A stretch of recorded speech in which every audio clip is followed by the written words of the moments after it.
time to join our commentary team. Glenn Hoddle is alongside Darren Fletcher. Good evening, Fletch. Good evening, Lindsay. Hello again, everyone. So the stage is set at the Etihad for the latest chapter in the Premier League title race, with Manchester City playing before Arsenal this weekend, with the chance to cut the gap at the top to just 2 points. And the Guard of Honour being formed by the Manchester City League Company team of 1976 who are waiting for the players, including Peter Barnes, who's waving there. He scored one of the goals, and Dennis Stewart as well. 50 years since they beat Newcastle United at Wembley. So how costly will the Gunners' slip up at Wolves turn out to be? The team's weeks have been vastly different. City rested players in the FA Cup, then had a full week of rest and preparation. Contrast that to a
Listen, mate, we've done our part. It's up to you guys now to do your part.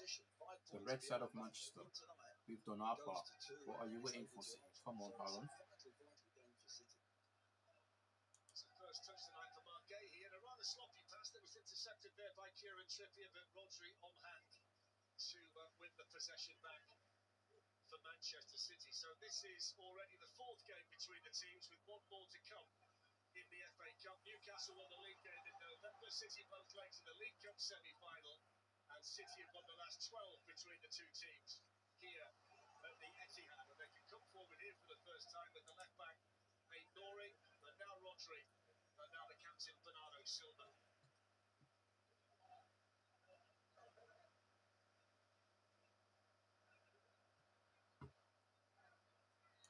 Cahill under pressure, but Jacob Ramsey and the free kick given to Manchester City, who might just be peaking. They've won 4 games in a row, haven't lost any of their last 7, and winning runs when it matters has been the hallmark of past 10 championship teams, and a run like that will be decisive for them. Jeez, where did that come from?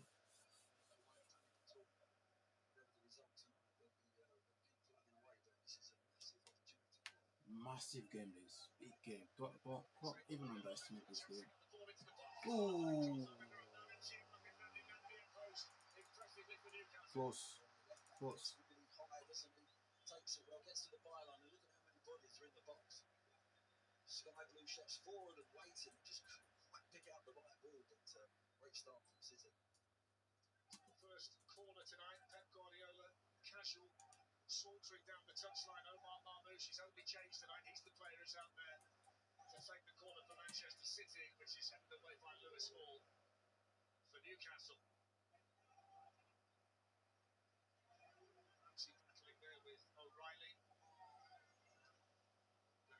Defending here for Dan Burn to do, which might be a couple of goals out. In fact, Bernardo Silva's nicked it away from the big Newcastle centre-back. Dan Bond's getting bullied by Bernardo Silva, right? The giant getting bullied by the midget. That is, yeah, that's a new one. That's a new one. Change of players on, the fullbacks are engaging. It's interesting on City's corners now. Nunez is going, they leave 2 up Newcastle. That's the right back, Nunez. Now Bernardo Silva. Gets a flimsy challenge there from Willock, and then Gordon. Silva is having a good time already. He's having a good time already, Bernardo Silva. He's ready for this game. It's a strange bit of defending from Willock, but in the end, Newcastle cannot afford to apply, their pressing tactics against Manchester City. It's a very good team. No matter what they'll do, the first 20, 25 minutes, half an hour, they'll put you under pressure, they'll suffocate you, right? And then they'll get a goal. They can't afford to do that here because City are really good at keeping the ball, right? They'll just dismantle you if you do that.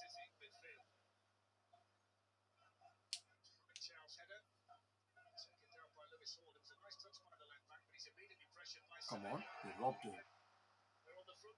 Ooh.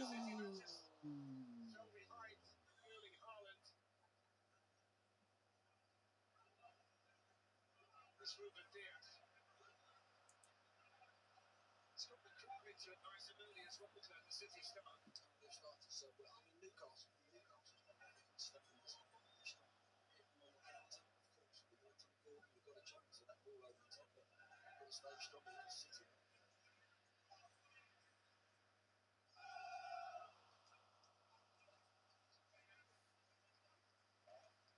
So Newcastle team that's lost 3 of their last 4 league games. The losing one coming to an end at Spurs in their last one. They last won here in a League Cup tie in 2014. Their last league win was in 2000 when Alan Shearer got the only goal. And that was the year, by the way, that Erling Haaland, Phil Foden and Mark Cahill were born. So it's been a while.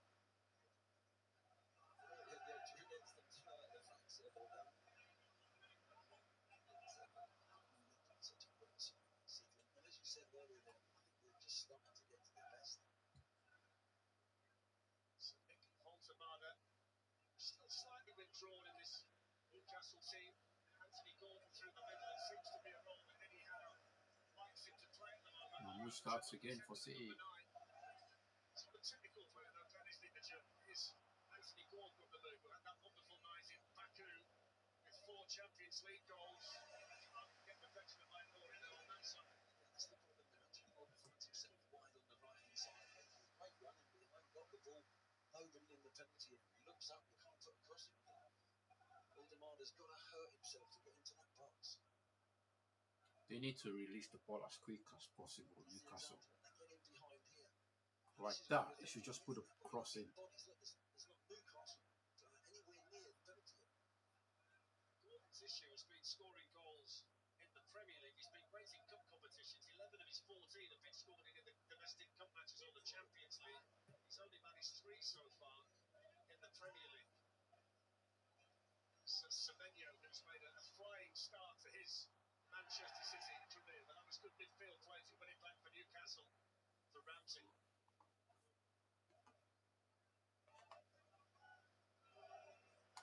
Spurs the only team to win here. Let us know where you got. There's a poll in the chat. Check it out. What have you got? Their recent form, 16 wins in 22 in all competitions, 4 draws and 2 defeats. I suppose it shows that Arsenal have managed to be solid during that period as well, based on the fact they've still got a lead. But if they do win tonight, City, before the North London derby, the gap will be just 2 points. And don't forget, they've got to play each other here in April in what looks like a potential title decider. I think if they get the 3 points tonight, Fletch, I think that's exactly where Man City want Arsenal. They've got them right where they want. 2 behind, just waiting to pens. Joe Willock on the run. On this side, had a bit of a shot with a shot on Nunes. He thinks he should have got the free kick. It's 50-50 there, mate. Race up there, and it plays from both. It's just the coaches at that moment. 50-50. I think it's fascinating how he's adapted from a central midfielder creative play when he came here, Nunes, to a really efficient right back for Manchester City now. Absolutely. And I think Pep does that. I think a lot of managers, you do that. You know, you actually look at players and you change their position. Suddenly you get something out. They've got to play it. They've got to do it well. He's been brilliant. That's the first physical duel between Haaland and Dan Burn. And Bond is going bully tonight.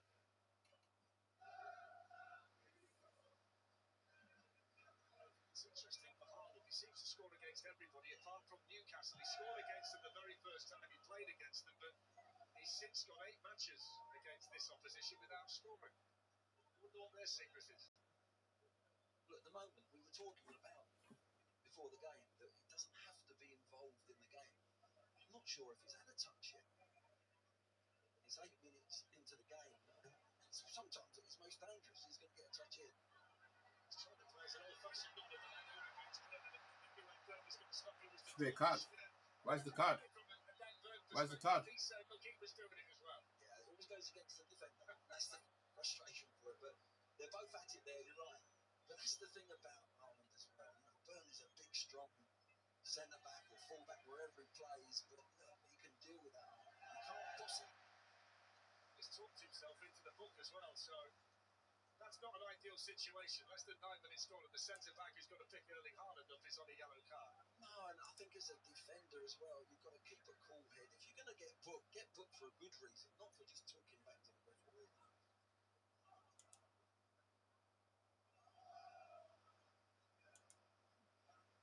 So Bernardo Silva over the free kick. Somebody said to me once, Glenn, the best ability of any footballer is availability. He's never played less than 49 games in any season for Manchester City. Bernardo Silva, quite a remarkable record, really, of playing constantly in this team. And not only that, he's on the ball, isn't he? Every third pass, he's on the ball. You know, and that takes a lot out of him. But he just loves football, doesn't he? What is he? He must be early 30s, isn't he? That's ball. He just loves football. What a wonderful footballer as well. 31. Bernardo Silva, the captain here at Manchester City. Newcastle bidding to win 4 games in a row for the first time this season. City know if they win the rest of their league matches, they'll be champions regardless of what Arsenal do. But they're still fighting on 4 fronts. 2026 has been for them. Bernardo Silva trying to wriggle away from Sandro Tonali. Here's O'Reilly. Silva, little flick. No wonder. Nobody there. Might have been in there. Burns clearance doesn't go very far. And Paul Samada then had it, lost it. Semenyo. Runs into Burn. Whoa. They've had a lot of defending to do here in the opening 10 minutes. Newcastle United. And Hall is going to get the free kick now for the challenge by Marmoush. He's going nowhere as well, and it's a silly foul of it. It's physical, this game. It's physical. Who's chasing him down? He just touches the ball. He's got a problem there. I mean, it's not much of a foul. It's not foul, but you know, the ref is always going to give it to the defender or the linesman there. Absolutely no one. You just got to just take a chill pill and just say, look, where you going? Don't make a run. Now they can get out. They need to get out because they're under pressure. So Eddie Howe, the Newcastle manager, 2 wins in 22 games as a manager against Manchester City. He won his first one in the Premier League against them when the sides met at St James's Park in November. If they were to win tonight, they'd do the double in a top-flight season over City for the first time since 1956. The stats keeps coming up for this game, for this fixture. But that, as I said, it's against the odds, isn't it, at the moment? But football's such a strange game, certainly it's Premier League this year. You know, we saw what Wolves did to top and bottom, what a point. And today, Chelsea give a late goal away at home to Burnley. Keeps having trouble on a Friday. Oh, come on. Here's O'Reilly. There's a flow about Manchester City. Rodri now ignoring. Rodri is class on the ball, man. Even Bruno Fernandes is so classy on the ball. He's got them set up for this kind of game, hasn't he, Eddie Howe? Because he knows he's got that speed at the top of the pitch from Gordon to get them out when it's possible. Yeah, I think he understands and he knows he's not going to have possession, particularly in the early stages of the game. Set up to hit back into. Aldermada, I think, goes a little bit too deep. Risky pass out there. O'Reilly can bring trickier to. Newcastle are not pressing. They're not playing their usual football like they normally do against teams where they put you under pressure. They'll make you go back. They'll make you. They'll press you. They've not done that in this game. They've not done that. It's like they've come. They try to pack the bus for City and not letting them do it. It's the group that he had in Baku on Wednesday. They've struggled away from home, Glenn, until the last 3 matches, which they've won all of them. So suddenly they found that missing ingredient away, Newcastle. Yeah, that gives you a little bit of belief, doesn't it? They are not playing their usual football. As I said, they're not going to have possession of the ball for long spells, so they've got to find a way. A lot of players out, you've got to find a way as a coach and as your staff, the players, find a way of playing and hurting the opponents. They haven't been able to hurt them at the moment, but still a long way to go. Rodri wins his header. Vamos. It's Nico O'Reilly who's up there with him. Nico! Goal. The boy from Moscow. The local lot gets you the goal. It's Manchester City 1, Newcastle United 0. That's a super goal as well. The boy from Moscow, the local lot, puts you in front. He's going to the World Cup. He's going to the World Cup. Mamouche did all the hard work. Look at him. Look at him. Positive play from Mamouche. For a finish. He won the last man of the match for them as well. O'Reilly. The young man to take it himself on that favoured left foot. Has a glance at the keeper. Wow, goes for that corner as well. Beautiful finish. He's having some season, Nico O'Reilly. No chance for the keeper. No chance for the keeper. Pop couldn't do anything. Wow, he got fingertips to it. First fingertips to it. Look at Pep. Pep. He's a very talented young player. Pep Guardiola. Look at it. Just hit that with his left foot as well with him. Yeah. Pep hit the ball as well with his left foot. It's not really snugged up against his non-kicking foot. It's quite wide on him. He does well to actually steer it from that bottom corner. Oh, here comes Newcastle. Oh my days, here comes Newcastle. 6-yard post. Oh, offside. It's up against them. That's what they're looking to do, though. Gordon was just slightly offside. Goes a little bit early, but that's the ball they're going to have to look for. One split over the top. The boy from Moston. He's got to get a little bit closer to Anthony Gordon. They're singing his name now. They are singing his name. Nothing better seeing your local lad scoring goals for your team. Nothing beats up here. The team in second place, Liverpool. They've also scored a Ooh. first half goal in 12 of their 13 Premier League home matches this season. Everton, the only team to prevent them from scoring in the first half of a match. And they've also scored in 35 successive Premier League games against Newcastle. The last time they failed to score in a Premier League game against this opposition When was Rodri 20 is fit, years ago. it makes this team tick. It makes them click. Yeah, tick all the boxes when Rodri is fit. And you can see in the midfield how he's just like, it's not panicking. Once he gets the ball, everyone is just calm. It's an interesting battle. Oh, Gordon and Players, and he's oh, on the midfield corner, but he's taken the angle against him. Cuts back onto his right foot. Donnarumma gets down to what a save him. save! What a It's save! Tonali. But that's exactly the Jeez, kind of situation this that is Eddie why Howe side wants to keepers see like Anthony that. Gordon in. This is why side keepers like Donnarumma. That's where he's got to keep looking at Wow, those centre backs and Anthony Gordon got a bet off Gay, he was having to run but with he couldn't hit the ball past the keeper. Kieran Trippier. Anthony Here they come Elanga again, Elanga. from across the city of Manchester United, of course. Here's Ramsey. Here they come, Ramsey. Oh, there we go, Rodri with the ball now. Watch this. Semenyo. Woo, Mamouche. Is he gonna shoot? Yes. Wow. What a save again by the Pope as well. End-to-end stuff. End-to-end stuff. Repeat that so well. Not only are they great in possession and keeping the ball patient, they can hit you on the break so quickly. Mamouche just comes Oh my inside. days. One thought in his mind, I'm hitting the target. Pope actually puts it back into the danger area. There's the so-called foul. Ramsey said he got In the Premier League, Marmouche, but he's got a great record against Newcastle. Scored in the semi-final of the League Cup. Oh. Bernardo Silva trying to get onto that. Marmouche knows he put a little bit too much on it because he was on. I think a few years ago he might have got there, but no, he knew that he overcooked it there. You have to play that ball into Silva to feet, really. But again, ominous, so easy to carve open Newcastle. They came out ready for business, didn't they, tonight, Manchester City, knowing that Arsenal are in their sights, and they've been rewarded through the Nico O'Reilly goal. And they're leading Newcastle here by 1-0.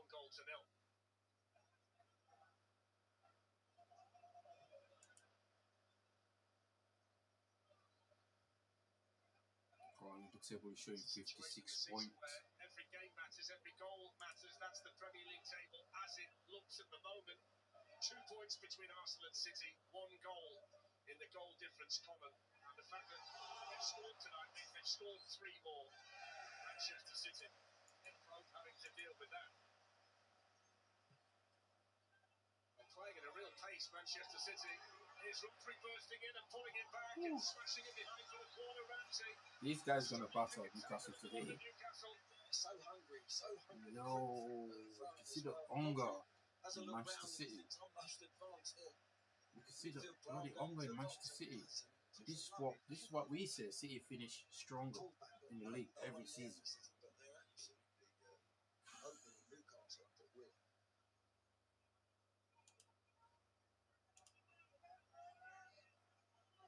Bernardo Silva about to take the corner. Trippier's got the job of looking after Haaland in the middle. Here's O'Reilly. Bernardo Silva. Haaland looking to come onto that big front. That's to make sure he got there. And via the corner flag, he'll get a corner from the other side. It's interesting because Newcastle are leaving the 2 up, but actually City every time, certainly on this side, they've played a short corner. And that gives you a problem when you leave 2 up. You're very sparse in 18-yard box. 56 points, as you can see the table there. Arsenal 2 points. Yo. Bernardo Silva onto O'Reilly, and it went towards Margahey. Now Willock could lead the Newcastle counter. Marmouche had a pull at him, but Quick counter, but City, they've got enough men at the back to stop it. take on ignoring, and they'll get a corner.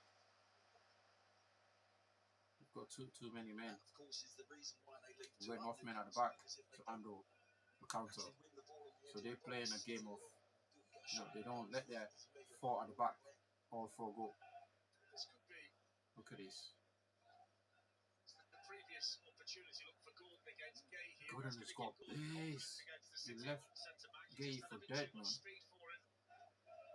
This could be a good opportunity for them. If you look at Manchester City this season, they've Yo, got check the poll in the comment section, in the chat. Who do you think is going to win tonight? Who will win tonight? Who will come out on top? Are you hate watching? Or are you City? Ooh, it's getting tasty here. Are you a City fan? Are you a Newcastle fan? Are you a rival fan? Or you just hate watching? I'm hate watching against Arsenal, by the way. You know, so I just want City to win. I want City to win. The table, looking at it, 56 point, 58 point, 2 point behind Arsenal. Spurs, you got to do your job tomorrow, man. You got to do your bloody job, Spurs. Don't make it Spurs. Oh, deflection and it's in. Equalizer, 1-1. 1-1. 1-1. Deflection. Deflection on the way in. Deflection on the way in. City got to do better there. This goal comes about because it's a poor clearance on the near post. You got to do better there. That clearance there. Wide and away from the 18-yard box. Get a little bit of good fortune there. Deflection. Oh, is VAR going to check this? Lewis Hall has loads of time and space there to set it. It just turns his back.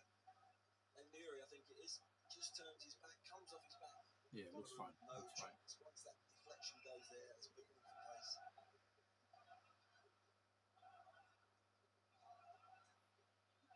Well, the big question is, was it going in prior to the deflection of Nori? If it wasn't, then it's going to go down as an own goal. Lewis Hall certainly wants to claim it.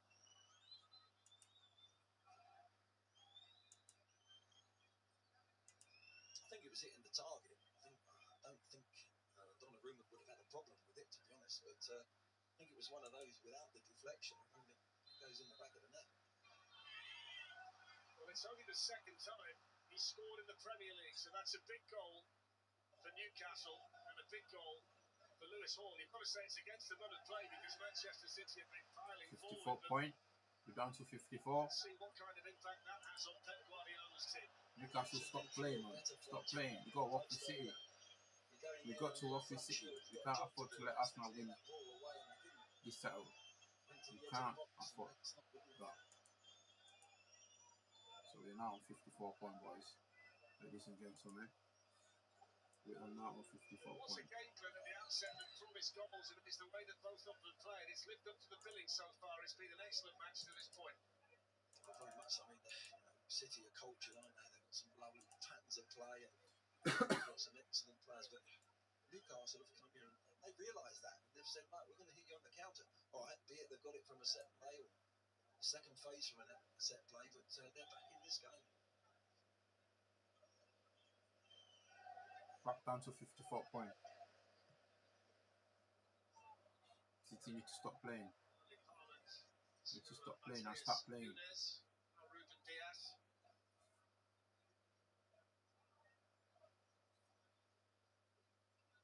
Newcastle definitely changed their tactics tonight. The press is not there. They're not pressing. They're just defending.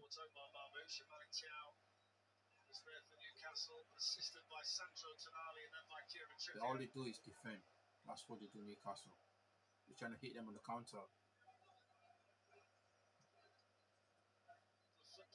Straight on the seam gate in. There's Semenyo, Marmouche. Marmouche is going to hit it. That's a decent block by Hall. Away by Byrne. The pressure is back on. See that, Newcastle? See the wall? It's double wall. It's almost like the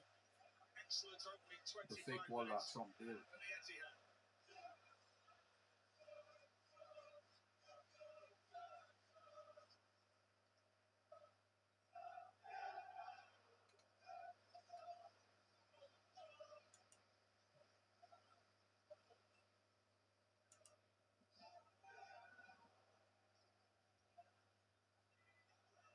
There is enough in this game for City to win. I think City, they've got enough on the bench as well Newcastle. to come out and win this game for City. It's the first Premier League goal that Newcastle have scored at this stadium since DeAndre Yedlin got one here in September of 2018. It's been such a difficult fixture this for Newcastle United. Please like the stream if you're here. Manchester Please City double lead tap, in the last very give us long thumbs up battle. or whatever you can. Thumbs up. Antoine Semenyo Oh, into Erling Haaland. Now the Kane picks someone out. Coming in is O'Reilly. O'Reilly again. He's on a hat trick. He's on a hat trick. He's on a hat. I told you about this kid. I told you that about this guy. Uh-oh, sorry. I give them the ball there. I told you about this guy. O'Reilly. 2 goals. He's in a hat trick. He's going to get a hat trick in this game. He knows what he needs when he's in there. And it's the type of ball that he's saying, just give me that ball. Bro, if they win this game, right? If they win this game, this is a very important game. Right? It doesn't matter what Arsenal do at Spurs tomorrow. They just need to win this game. They need to win this game. And they are doing that. That's an assist there by Haaland. No matter what, it doesn't matter if he's playing well or not. He's scoring or not. That's what they say. If you're not scoring, please assist as a striker, as a forward player. And Haaland does that every single game, almost every single game. What a young player this boy is. And as you said earlier, Darren, he can play left back, he can play in midfield, left wing back if you wanted a wing back. He's got so many strings to his bow. O'Reilly's definitely going to the World Cup. That's 36 goal involvements this season for Erling Haaland. He scored 29. He's now got 7 assists. Look at Haaland pressing. Look at his And that's pressing. a brace for Nico O'Reilly inside the opening 28 minutes Offside. in the Premier League. It's the first time he scored 2 goals in a Premier League match for Manchester City. And 2 outstanding finishes from the young man. He got a couple in an FA Cup match against Plymouth last season, but in the Premier League, Spurs, you got to do it. Spurs. that he's done it. Tottenham, you got to do your thing tomorrow, man. Oh, fans. I hope your fans gets behind you, no matter what happens tomorrow. Just give your all. Make Arsenal uncomfortable. Make them uncomfortable on and off the ball. Make them work for it. Don't just, don't just let them slap you around. That goal was Semenyo. His little run inside and shooting the ball into Haaland. That's what made the goal. Foul. He did everything up. Ball's just called Nunez. I think he's cute here, Nunez, actually. He knows he's on offer here. The ball's a little bit 50-50. He just lays his foot there.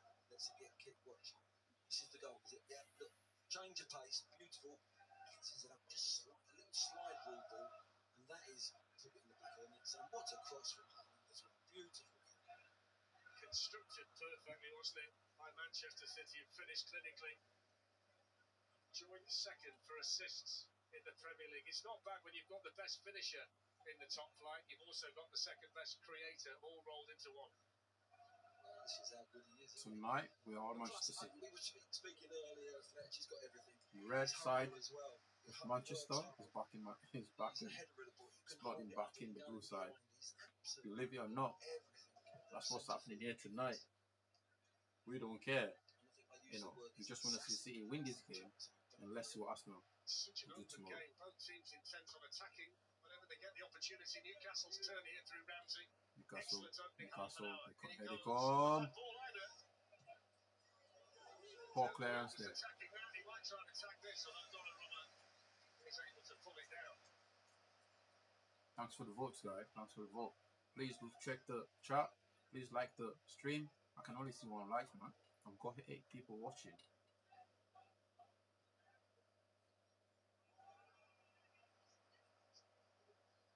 If you're a City fan, Newcastle fan, Ramsey, now I Gordon. love the banter. Please subscribe. Wow. Anthony Gordon, it looks like he might get a goal in this game. Just on Lewis Hall, he scored twice for Newcastle before. They were both in Manchester at Old Trafford, so it seems to me if you bring into this part of the world, you Stop might get talking a goal about out of us. This commentators, man. It's about Manchester. Stop talking about the red side. All I'm going to say, it's been raining Tonight is about the blue side. all day today. Soggy old Manchester night, but They're serving up a treat here, aren't they, these two? They are. It's a really good game of football, but some of the moves that City are putting together are beautiful. A bit heavy that, but Rodri is disappointed with himself. Lucky.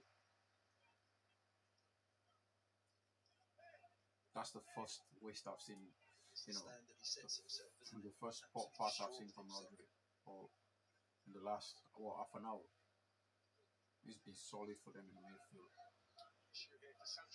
Oh, Tonali might be injured. The knee, he's holding his knee. Oh, he's gonna come off. He's gonna come off. United better not sign this player. The Women's FA Cup 5th round this weekend, including a repeat of last year's final.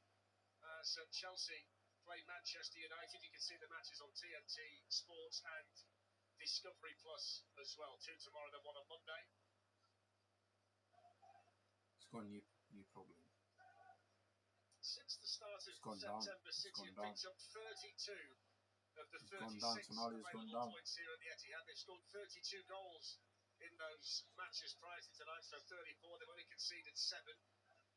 Newcastle did not supply their striker the ball. Why do you expect him to score? You know? This would be a big concern. Tonali's going to come off. He'll have to come off because that knee. The knee looks sore as well. It looks so red. Injury on Wednesday, and there's never any real sign that this Newcastle injury list is going to clear up anytime soon. That's what happens as well. You know, you get a few injuries and they're key players. The last thing you want is Tonali, who's really a constructive player for Newcastle. Everything goes through him. It's been a little bit quiet this evening, but my word. Got 67% City to win, 17% for a draw, 14% for Newcastle to win. Ooh, it's getting tasty in here. Come on. You can see some Italian football. Please double tap the screen as well if you're there. Give us a thumbs up. And Discovery Plus. And check us out tomorrow for Super Sunday. And a first Premier League goal of the season for Newcastle for Lewis Hall. Is he going to risk Tonali in this game? Diaz beating Ramsey to that one, hooking it clear. Here's Haaland. Just tried to flick it over the big man's head. They're winning every second ball, City. They're winning every second ball.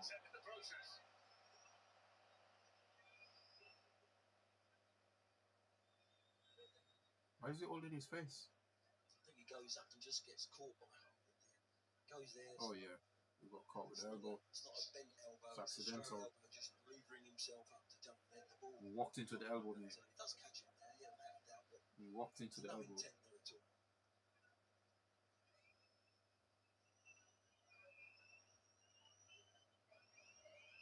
7 live Champions League playoff second Champions legs League next week as well. midweek, including Real Madrid against The Benfica. return leg. The headlines for all the Atletico Madrid, Romaristas. Bruges, On Tuesday night, academic Paris Saint-Germain. for some of the teams. Some of the sides have got work to do. Interesting. Week of football again, playoffs in the Champions League, and then of course the Europa League and the Conference League as well. So a busy big week in Europe once again. Tonali needs to come off. You can't risk him.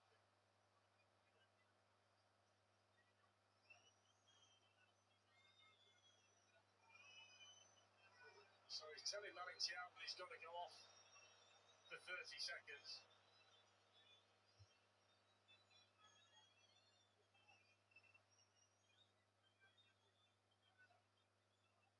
I must say, I don't like that rule at all, and I can understand that they're trying to eliminate time wasted, but I think the referee's got to be able to see when that's happening. I mean, it's clear it's got to bang in the head. I mean, I don't know why you then penalise him 30 seconds before he can come back. Well, I agree with you, but I think the confusion was if you had a head injury, you know, you could actually stay on. Well, they must have changed that because they've changed it. Yeah, crazy. They've changed it, and I don't think everyone's on board with it. That room they go in when they remake these rules, stick another lock on the door, hide the key. By Sandro Tonali is okay, cleared by Haaland. 10 minutes to play. What's been a very entertaining first half here in Manchester.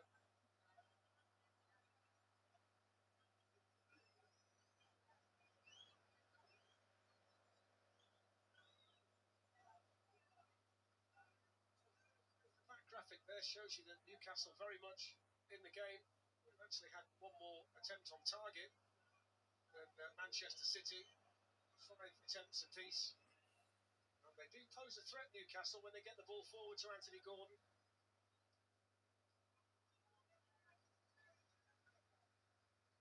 Mark Gahey looking through. Mamouche is in. He's in here. The angle's against him. He squares it through. Now the flag goes up. So it wouldn't have been a hat-trick even if he'd have squeezed it in. Offside. It was unselfish though, wasn't he, Mamouche? Wow.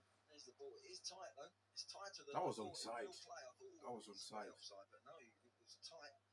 Tries to Whew. find O'Reilly on that back. O'Reilly was so close to a hat-trick, bro. And that's his easiest attempt of the night, even though it wouldn't have counted. The two he scored are more difficult than that. In some ways, you're right. Somebody told me this morning, 50 years ago to the day since you scored your first Tottenham Hotspur goal. I thought it was 40 until You you did. told me before. You argued it for a good 5 minutes. What time does to you? Dear, yeah, it was a long, long time ago. And I remember it though, against Schultz as well. Fantastic. Here's Lewis Hall. Jacob Ramsey won't get that.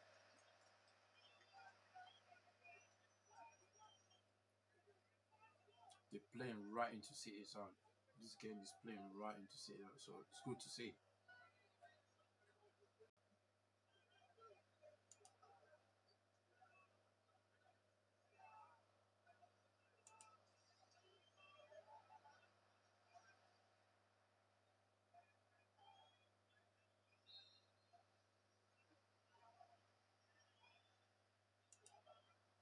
Let's find Semenyo. Lovely touch on the turn. Antoine Semenyo is ignoring. Marmouche in a central position. Early Haaland just hanging off a little bit. Semenyo delivers the cross and Pope in a good position for Newcastle.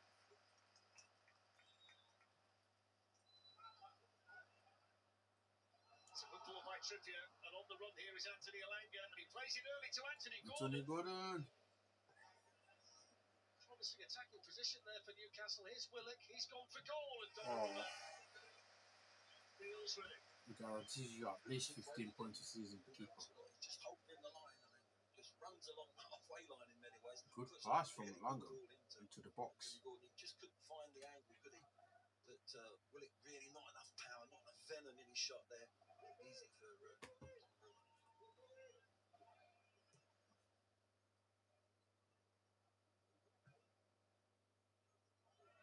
Diaz asking Haaland to chase, but Burn puts it out.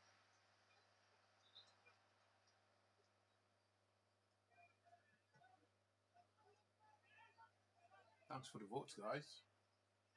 If you're here, please give us a thumbs up. Please double tap the screen.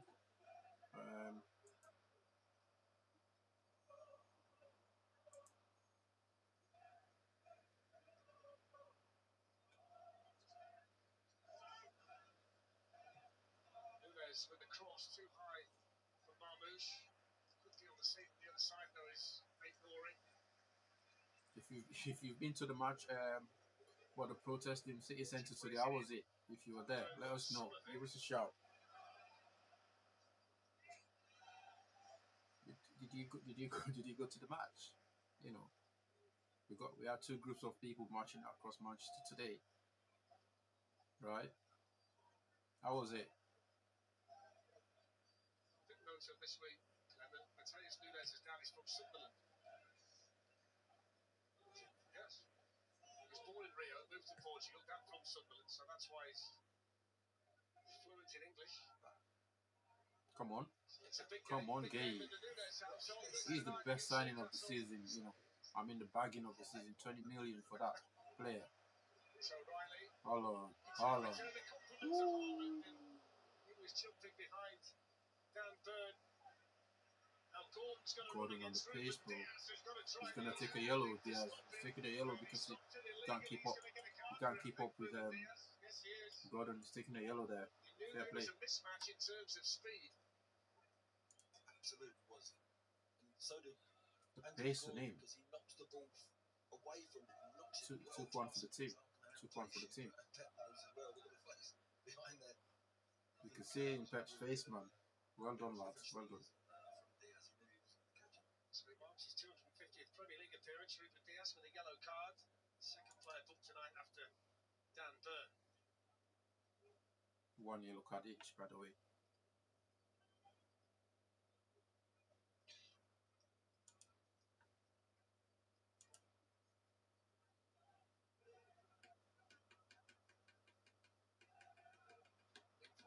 In there. He's only scored once in his last 16 matches, so he'd love to get himself one tonight, get himself going again. If you're in the chat, guys, please give us a thumbs up. Please vote as well. This Newcastle Oh, free kick. vote is changing.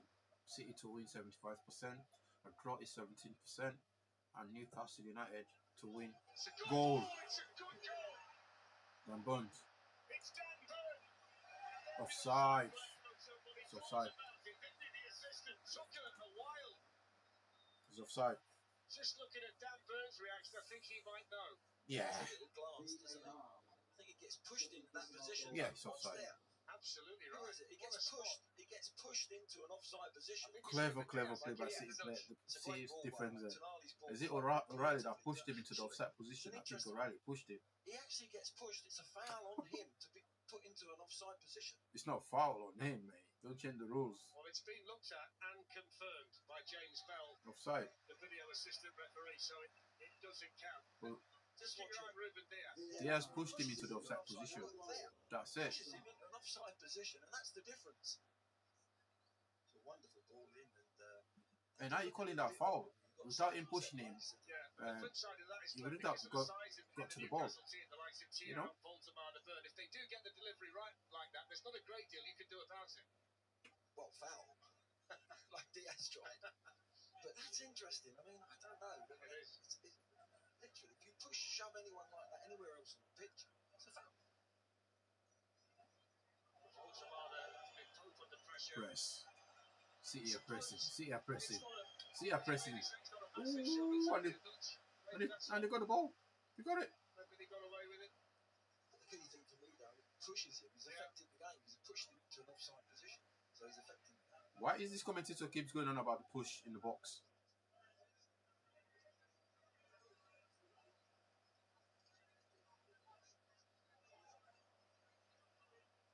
If he didn't push him, he wouldn't get to the ball.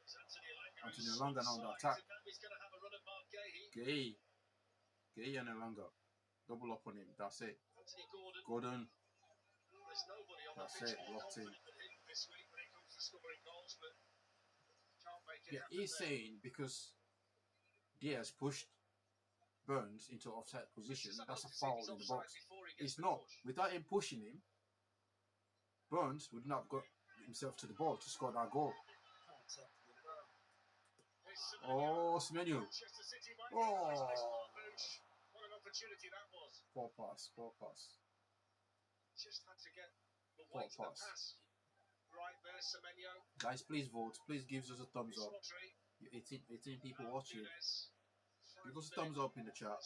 Or give us a thumbs up. Like the stream. And share the stream. Bernardo Silva.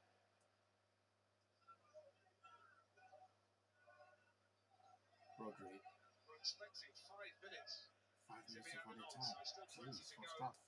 This first half, I don't think too many people were disappointed with that because it's been great to watch. Yeah, can we go straight back, please?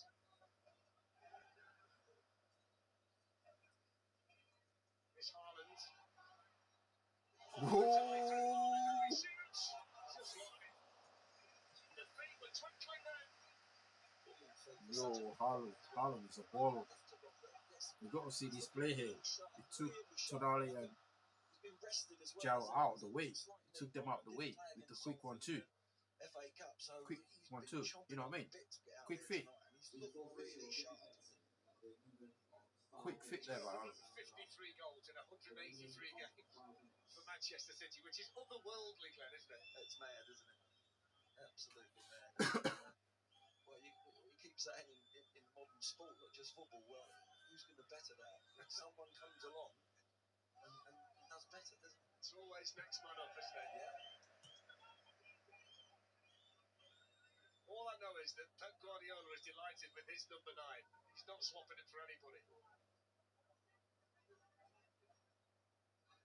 how can you even think about swapping I think you would say that, Haaland Glenn. It's a good job when you that have a City player are like that playing on at the your level team? they're playing at tonight because Newcastle are really giving them a game If here. you have a player like that on your team, Tactically, you they've can't, done well. They've got all behind the ball. there's no discussion. Just on a couple of occasions, City have got in behind them. Bro, Rodri is scary, bro. Look at that. Goals.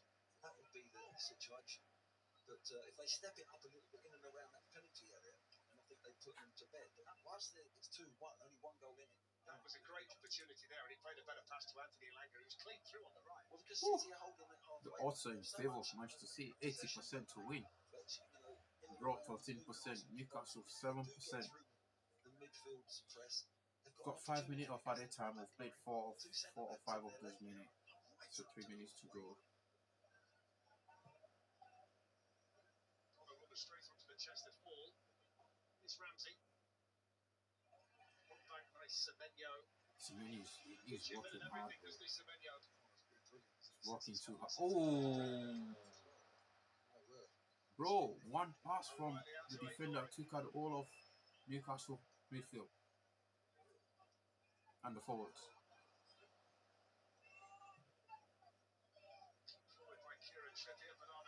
They can't keep the ball, Newcastle. They just can't keep the ball. They're not able to keep it.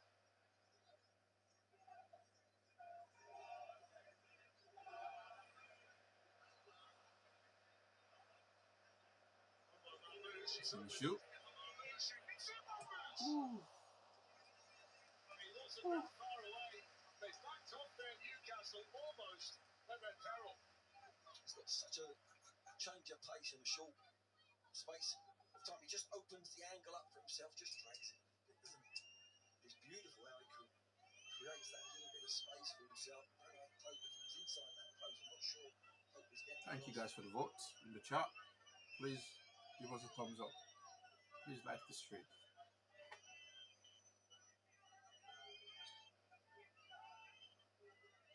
Guardiola pacing around.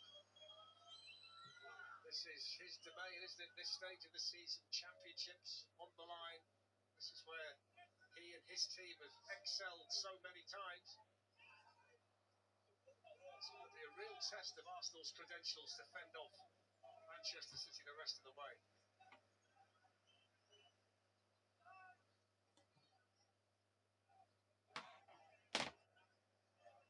Trippier over the top here to Elanga. Swept on now by Tonali. He's managed to find Ramsey, and then Hall's going to go outside him. The offside flag on though against Newcastle. It's a shame. It was a wonderful change of play from Tonali. That first time he's had a glance. Well, it's the toenail that's offside. Beautifully, Nunes goes for it. He thinks, I've got this. No, I haven't. It's also one of those that's unforgivable, really, because he's looking right along the line. He doesn't need to be there, does he? No, he doesn't. Take him Ramsey.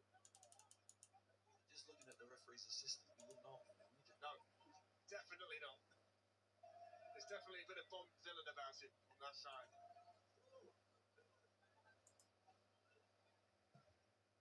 He's got his decisions right, though, so far tonight. There's Trippier. Sandro Tonali. Anthony Gordon was running through. Ruben Diaz defended him. Semenyo. Silva. Rodri.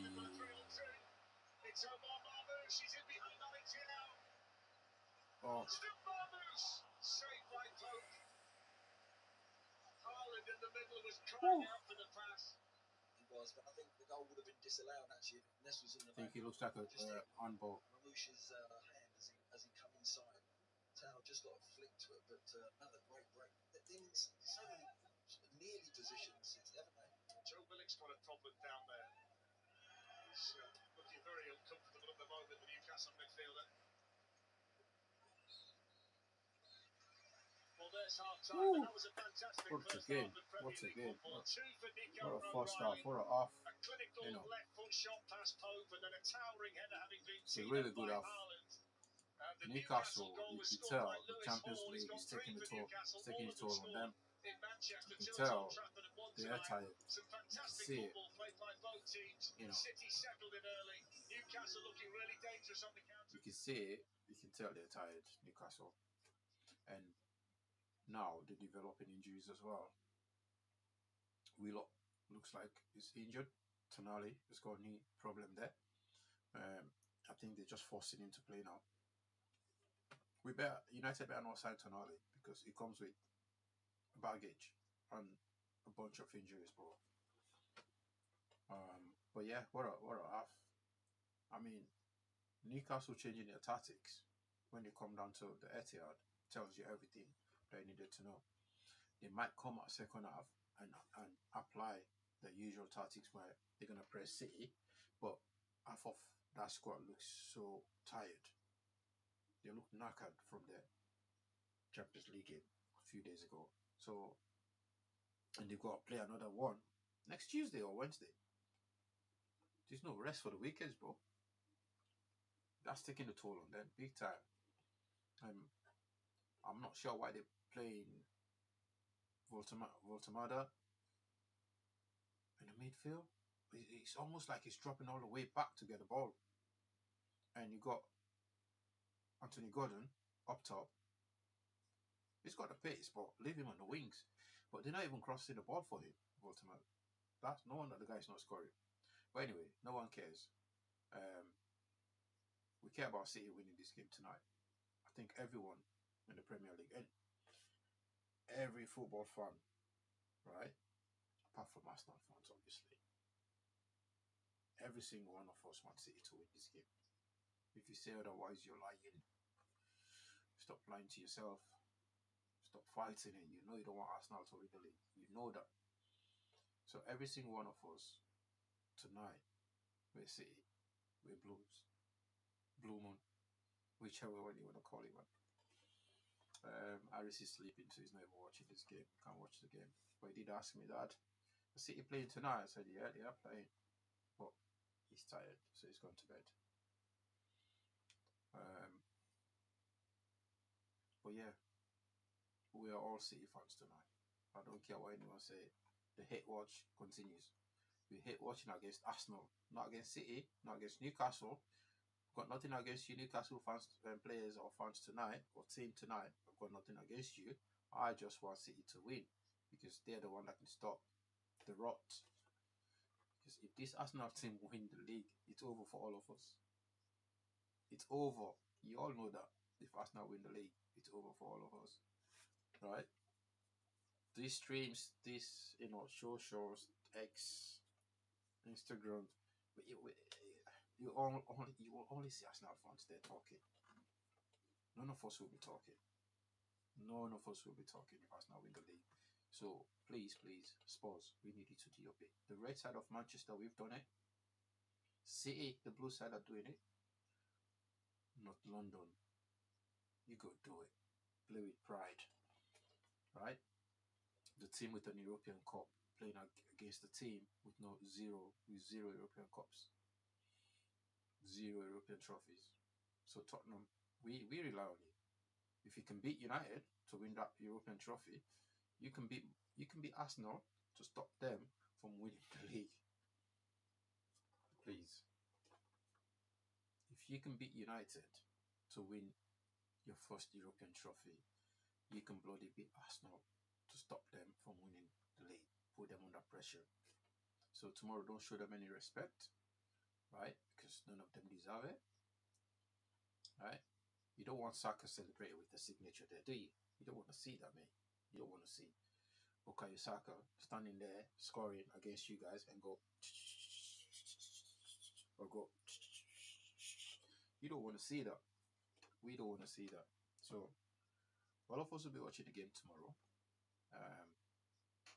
to see if you guys gonna actually do the job for us. You know, a draw likely 12%. Newcastle to win 12%. Okay, thanks for the votes, guys. City 75%. So lost 5% there for Man City. Right. But I guarantee you Newcastle are gonna come out and apply the usual tactics where they'll try and press Man City now. And if they try that, that's where Manchester City are going to destroy them because Marmoush's got pace on that side. Semenya's got pace. Haaland is strong enough, right? O'Reilly is doing his thing. Rodri is not even panicking. He's not worried about anyone. You know, he just plays his game. So you can see the class in Rodri.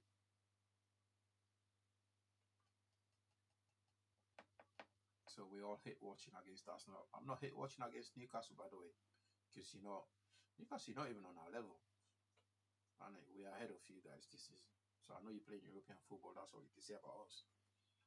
But this season, you're not on our level. You know what I mean?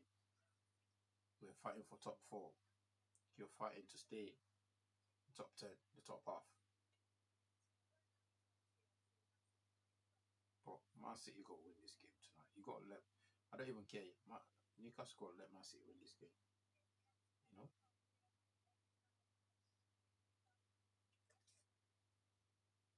O'Reilly, who gave City the lead, and Jolyon, you're going to break down this first goal for us. Yeah, it was a positive start from City, created opportunities and applied pressure. And when Newcastle went direct, Rodri dropped into the back line, won the first header, second ball from Erling Haaland, and this is what Nico O'Reilly offers. He offers willingness and running and potential to run behind the front line. But for me, Chow can take that pass away, create a 3v1 in his favour. He just moves slightly over, but credit to him for taking on the shot, because the safer option potentially is pass to the world's best striker, Joe.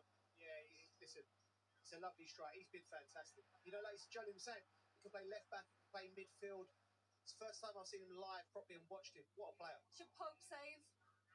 It's difficult because where he struck it, it's almost as if he's going across him, but he's just cut it. So he could have done better.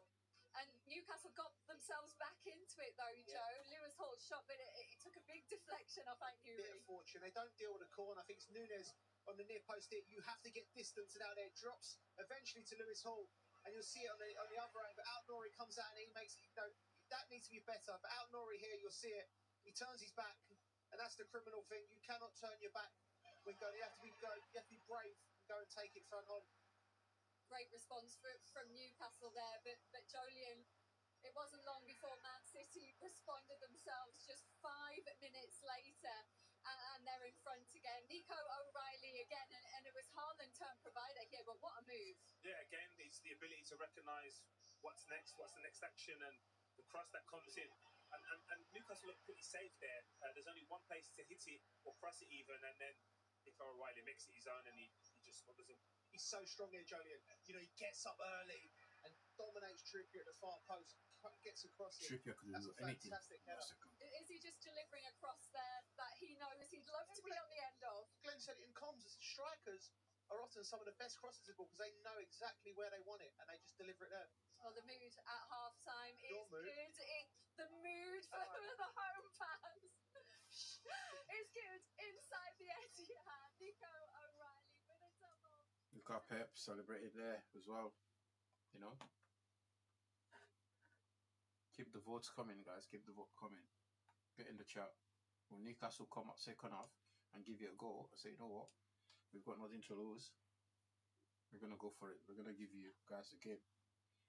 Or will they just sit back and allow City to run them? You know, to run the right on them? Because I can see City coming in second half with the bench. The bench is too good.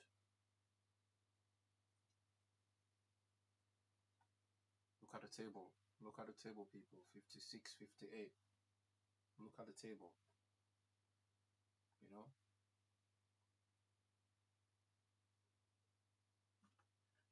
Look at that table, bro. It's a different story right now. Bet. What's his name? Declan Rice will be watching that. He'll be watching the game tonight. And thinking, under pressure, man.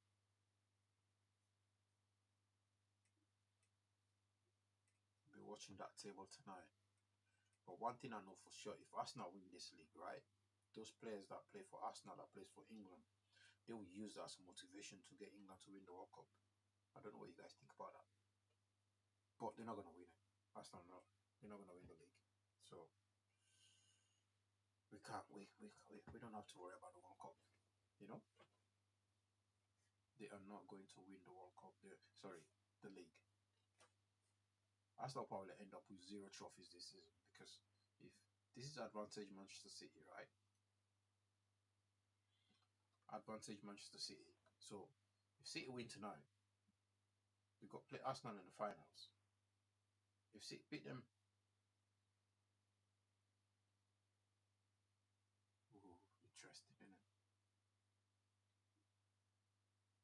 City beat them in the finals, so that means they lost one trophy. And if they lose to Spurs and City beat Arsenal at home, that means Arsenal are dead. So that's 2 trophies gone. And if they get knocked out of the Champions League, that's 3 trophies gone. They got knocked out of the FA Cup, or even if they get to the final, again they play City, and City beat them again in the final. That's them after. That's them with 0 trophies, right?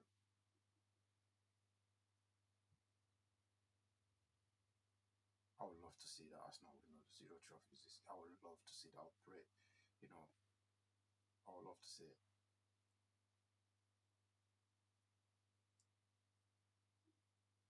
Imagine, imagine, City beat them in the finals, right? Beat them at the Etihad to go above them in the league. They get knocked out of the Champions League, Arsenal, because this is the serious part of the Champions League now. You know, they're finishing top before. It's almost the same as them at the top of the Premier League right now, or the past 5 seasons. They can stay at the top as long as they want, but then you know they're not going to win it. It's almost like an elephant sitting on top of a tree. You know, it's not. They're not going to last on top there because that tree is going to crumble, or the elephant is going to, it's going to drop. So Arsenal finishing above everybody else in the Champions League tells you, you know, it, you know, it's almost like them in the Premier League. It's nothing to worry about. Nothing to worry about. Guys, I've got ads on my stream. In case, let me just remind everyone that you're gonna see ads coming up on your stream because we're not asking anyone for anything to donate anything. We're not doing that. So the ads are there.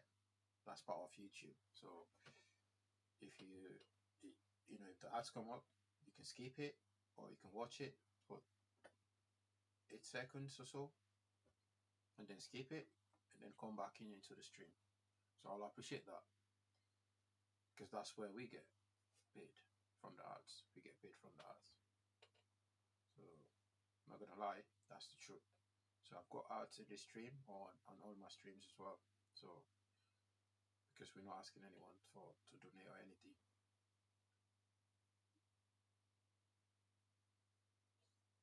But if you wanna buy member, you can subscribe to our membership as well. So feel free to do that because we are streaming every single game of the season, including the World Cup coming up. We'll be streaming it.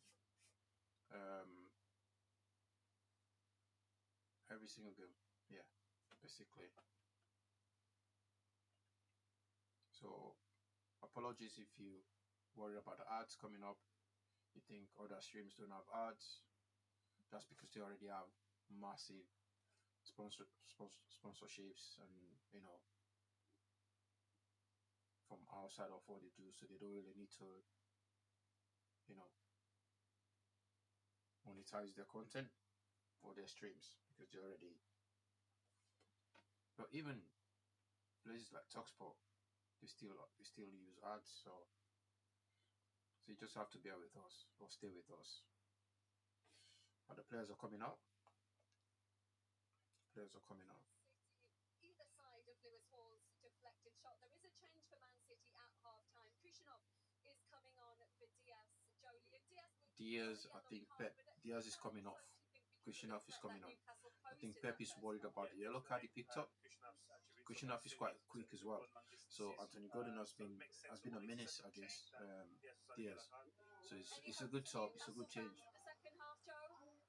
It depends what Manchester City turn on. I mean, they're in such a mood, Man City. If they turn on, you've got Cherky and Foden to come, and if their warm-up's anything to go by, there's going to be a few more goals. The bench is solid, City bench. You still got Cherky, and you got Foden to come. So we're going to rejoin our commentary team for the second half. Let's hand you back to Glenn Hoddle, and first over to you, Darren Fletcher. Kushner is coming on. Look at Pep. Pep drinking the bottle. Oh my God, Pep is using the bottle. Pep is a savage, bro. And they picked up the bottle, right? Direct the camera straight at him, and like that's a diss to us now. You bottling it.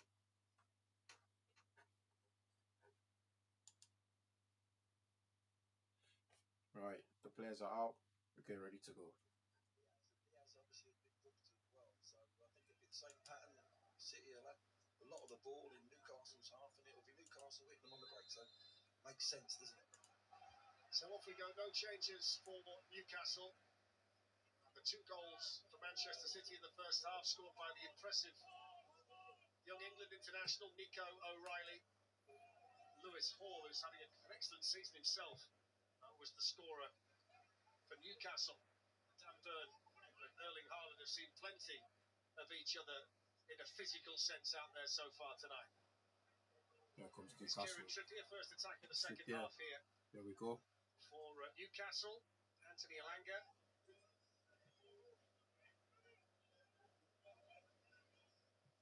See what I mean? They're not putting the ball in for their striker. Newcastle, they're not putting the ball in. See how it's Nick Pontamada. They're not putting the ball in. He wants the free kick there. And here we go. Holland with the ball. Here's Erling Haaland. Dan Burn stuck a leg out. City have still got it. Semenyo, that puts too much on that. Newcastle, they're not using their striker I mean, he's going the to way be they're supposed disappointed to. at the fact they conceded 2 in the first half, but it's worked. What he's tried to do in general has worked, because they've scored tonight and they've posed a threat. Do you think at half-time he would have said, look, you've just got to kind of stick at it here? Absolutely. No, they'll be delighted that it's only a one goal deficit, but it's about now hitting the ball in behind, getting the ball in behind this City back four and causing problems. So Ramsey and then Hall are appealing for a penalty. No, That's right in handball. front of the Newcastle supporters that end of the Etihad. In the meantime, Ramsey gets back on it. Now Hall. Newcastle are keeping the ball a lot better, but you've got Voltemada out of the box, away from the 6-yard box. He has to come out the 6-yard box to get a ball. Is he playing a false 9? Anthony got him playing a 9. You know. They were open. Voltemada playing the 10. Anthony got him playing. It doesn't even make sense. It doesn't make sense. The second half is Willock. He was limping around, must be just before half-time, but he's okay to continue. Anthony Gordon. Challenge came in from Rodri, clearance then made by O'Reilly. Come on. There's Bernardo Silva.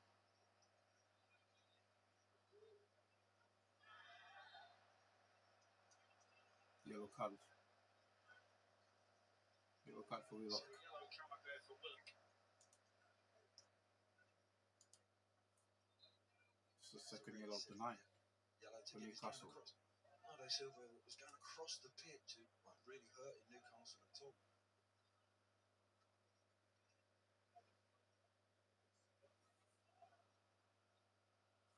That's something that would encourage Newcastle. The fact that only West Ham had dropped more points with a half-time lead in the Premier League this season than Manchester City. The flip side of all of that is that Newcastle have only scored 4 second-half goals away. Look at Rodri. This is what I'm telling you about Rodri, bro. He's not panicking in that midfield. They lost the ball, and in the midfield, he just won it so easily for them. Smashed away, no nonsense style by How about Darren. that cramp? It's a surprising stat from City's point of view, isn't it?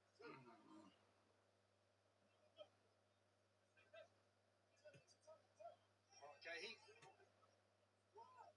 Bernardo Silva.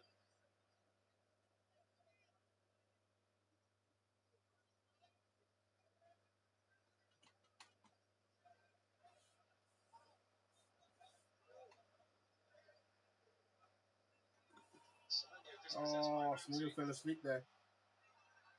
That's a free kick for Newcastle. One observation would be, Glenn, that that's the first time. The way this second half started, they're a lot more methodical with the ball, Manchester City. They were playing a lot quicker in the first half. They've not really found that rhythm as yet that they had in the first half. And that sometimes can happen. You can't pick up the reins again from where you were in the first half. It takes a few minutes, and maybe they go through the second half not being able to pick it up. Yellow card for Silva there. I think that's where the bench come in. Pep will be shouting, screaming, and that's where Rodri, someone like Rodri, will say, "Hey, this isn't good enough. Let's pass that ball." You need leadership in these positions, and second, it's gone a bit flat. You look at someone to rally everyone around. Everyone the other knows just how important every point is. The rest of the way, his captain's just got a yellow card. Bernardo Silva. Pope sends the free kick towards Burn. Gahey was jumping with him. It's been an encouraging encouraging start to the second half, though, here for Newcastle United.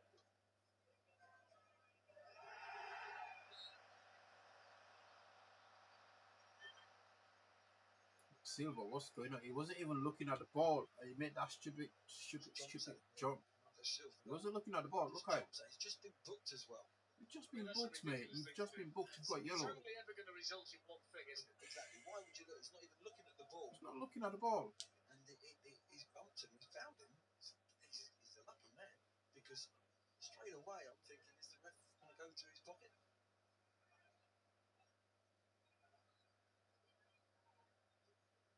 So just a free kick and no additional punishment for Bernardo Silva, but this is It's a good spot. It's a good free, for Newcastle. If they hit this The size of target, Thiago Voltamada, it could cause it a in problem. particular, Big Dan Burns, 6 feet 7.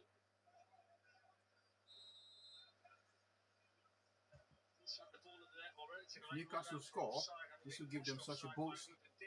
You don't want them to score. So Sandro Tonali and Lewis Hall over the free kick, right in front of the Newcastle supporters. You can see them in the background in the black and white shirts.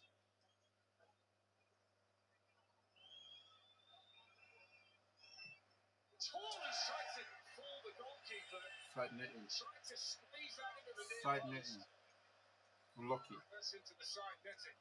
Yeah, everyone was expecting Tonali, but he looks at Silva on the end there, Bernardo Silva, and he's thinking, I can get that round him, but couldn't get it back in, could he? Inside.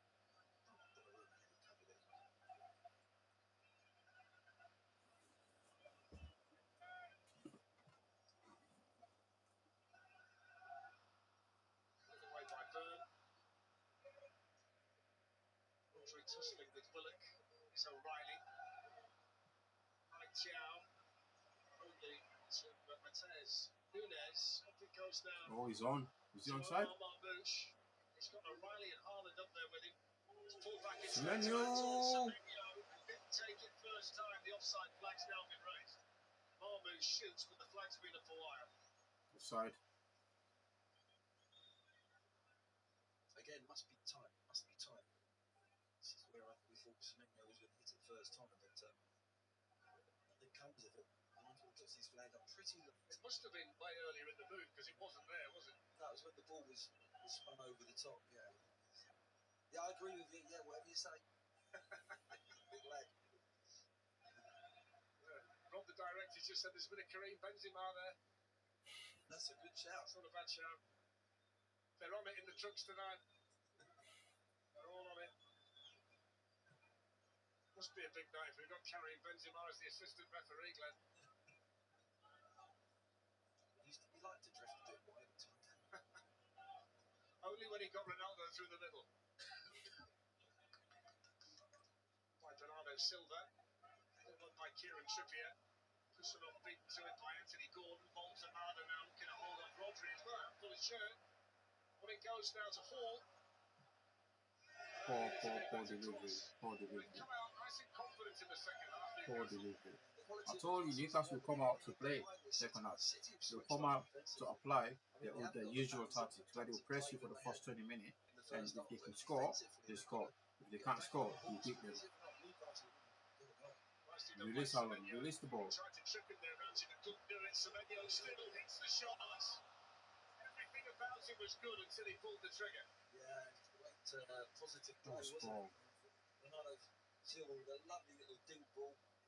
Nice little turn. There's a great big gap there, isn't there, for him to drive on in. And I think Ronaldo was really upset he didn't get a little slide ball off him. Yeah, but if you're gonna turn Haaland down, you've got to hit the target. Hit the target at least. So we showed you the Champions League games, the second leg of the playoffs next week. Thursday, Forest Celtic, Crystal Palace in action in the second leg to their knockout playoffs. Europa League and Conference League. Forest look like they're home and dry against Fenerbahce. Celtic need a miracle, and it's tight between Crystal Palace and Shinski Mostar. TNT Sports Discovery Plus for those European games.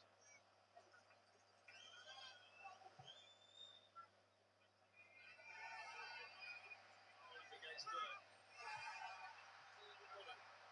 That should be a yellow. To the assistant, now Byrne on a yellow. That should be a yellow card for Byrne. Manchester City players asking the question. Yeah, there's a little pull of the shirt. Hold it, And then pull, just gives him a little pull the push. shirt, pull the shirt, There's the pull, there's the push. and then push. It's a foul, without a doubt, but is it enough for a second? No. When you say it like that, no. Having a good old battle around Oh, this yeah. time, old-fashioned battle. Boots gone.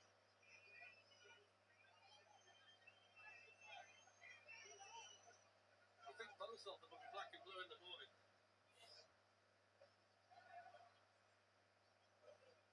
Dan Burn is struggling. He cannot go to the World Cup. You cannot take Dan Burns to the World Cup. I swear down. This guy is not. You can't even think about taking him to the World Cup. Like, World Cup is so physical. He needs. If you're gonna take Dan Burns, he needs a serious break from the Premier League right now. He needs a break. 100%. It's not got a pace. Absolutely. It's not, all he's got is the height.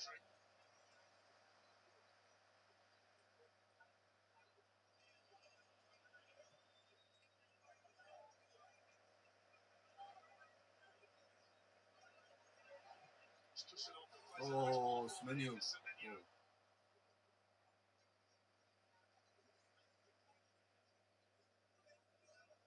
We're actually hearing Cherky's going to come up for Marmouche. So that will be change.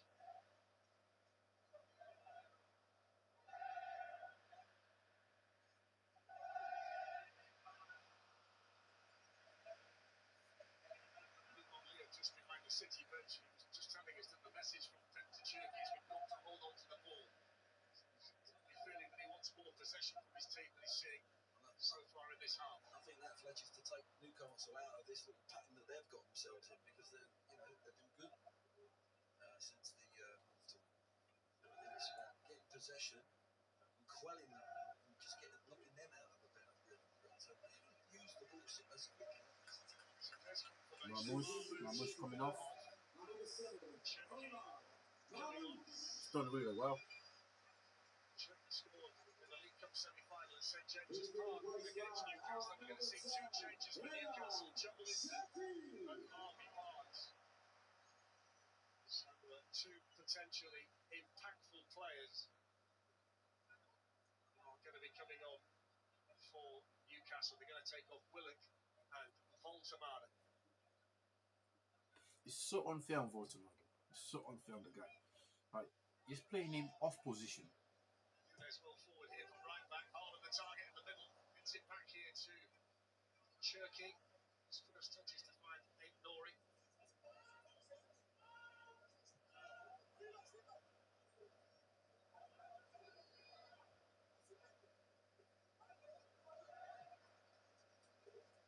Rodri is the way he's spraying that ball around. The guy, even Bruno Fernandes, probably Rodri's fit. He scored his first Manchester City goal in the FA Cup against Salford It's crazy how good they last are. weekend. Bruno is clumsy, Rodri is classy, Semenyo to Bernardo Silva. but they both just got the talent for it. Oh, Bernardo Silva gave that away. Goes Jacob Ramsey, and he goes to Anthony Gordon. Mark Gahey quickly on the scene. Cherky. Manchester City, that was a nice drop of the shoulder from Cherky as well.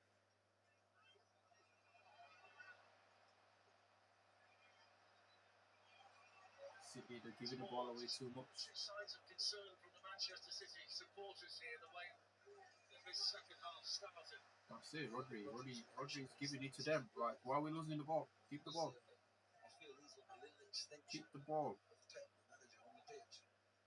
Oh, double change for Newcastle. Voltemade's coming off. Barnes, Willock, Joe Linton, Joe Linton is coming on. And Harvey Barnes as well coming on. The way he's played Voltemade the second half of this season, it's ridiculous. Like, first half of this season, the guy was banging goals for you. Why would he change his role? You're not playing to his strength. I won't be surprised if they get rid of him. It's almost like he didn't want to sign him. Against Karabakh on Wednesday. Yo, the voter saying If we were to go, City 72% to win. A draw is 17%. Newcastle 10% to win.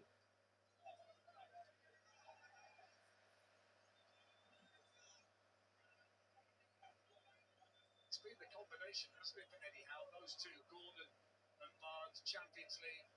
They've been very effective as a striking duo. They've got 26 between them in all competitions, which is a fantastic return.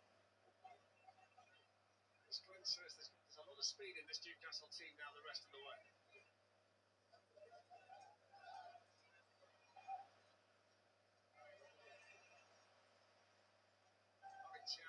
Jobbington. Oh, okay.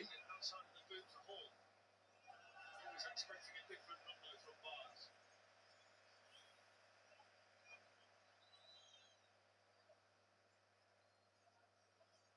Well, it's the Yeah, final Newcastle, day. let us know what you think about Winter this. Olympics tomorrow, including the final gold Bro, I medal support matches United, bro. and the closing I support United, but tonight I'm supporting City. You know, you see that? See that? in the morning, the closing By ceremony me, tomorrow night. I support Manchester United, brother. But tonight, we hate watching against Arsenal. They We always all support their team fantastically supporting well, City. don't they? And tomorrow we all Tottenham fans. Tomorrow we all Can't support believe Tottenham. how many went to Baku. You know, That's right, it was over 2,000. that should be a look at there. And the bench just came on and got himself a 2,000 yellow. of them travelled over 5,000 miles, which is commitment, extreme commitment. Brilliant set of supporters. 3 yellow cards for Newcastle. Brother, you even asking Will? Barnes gets a yellow. You shot what? M9. Bro, I'm a red. I go to watch City games. City need to rediscover what they had in the first half because they've not had it at all for the opening 16 Riley has not minutes of really this seen half. much of the ball right now. I told you Newcastle are gonna come out and apply the pressure. That's what they normally do in the first half of the game. They will apply pressure and pressure and pressure.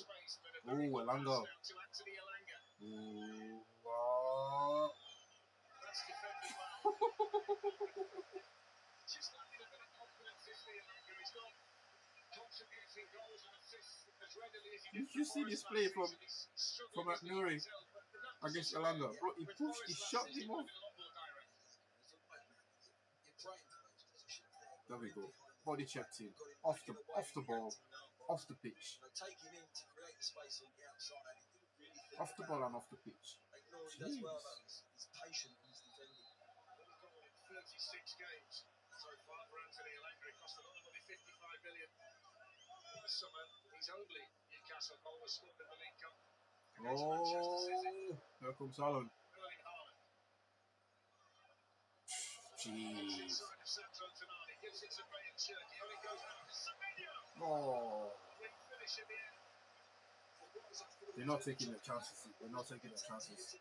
They're not taking their chances. Right? The 2-1 up. Anything can happen in this game now. Semenyo. Come on. He scored 3 Premier League goals since moving from Bournemouth to Manchester City. 3 and 5 before today.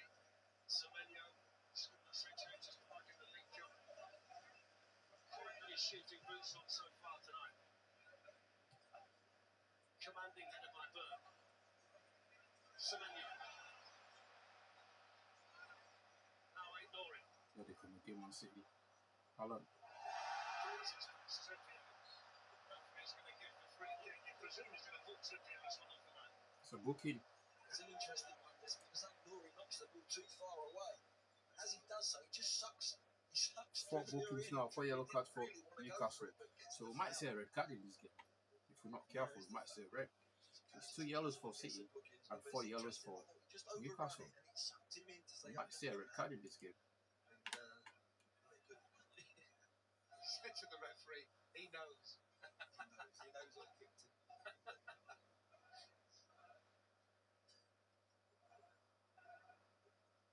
This is almost the same spot where the City free kick's going to be taken from.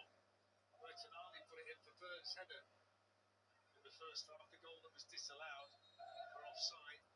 It would be Bernardo Silva to take it here for Manchester City.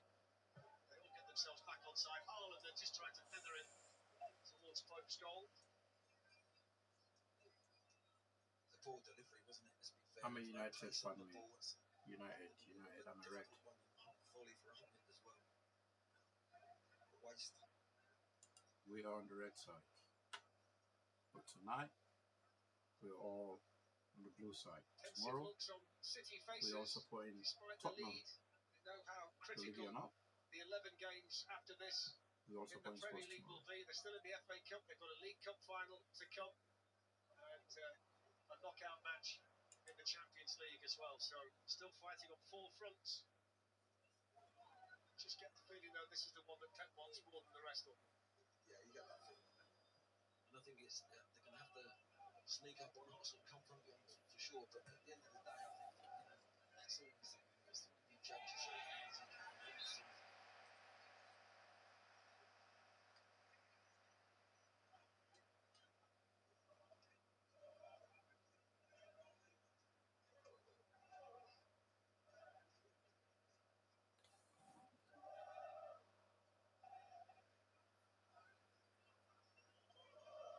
Manchester City have been in 21 Premier League home games against Newcastle. They've won 16 of those.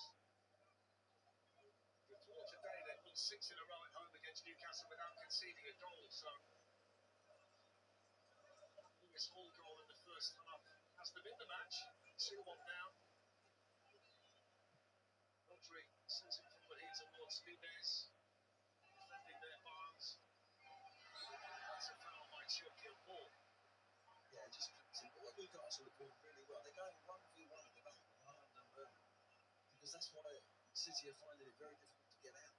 They're really pressing. They're locking on to every single City player in midfield, and the other players are being put. It's not surprised. That's how Newcastle play. If you listen to what these commentators are saying, they're acting like Newcastle. They've changed their tactics. They came in, Burn and Allen. There's a tussle going on there.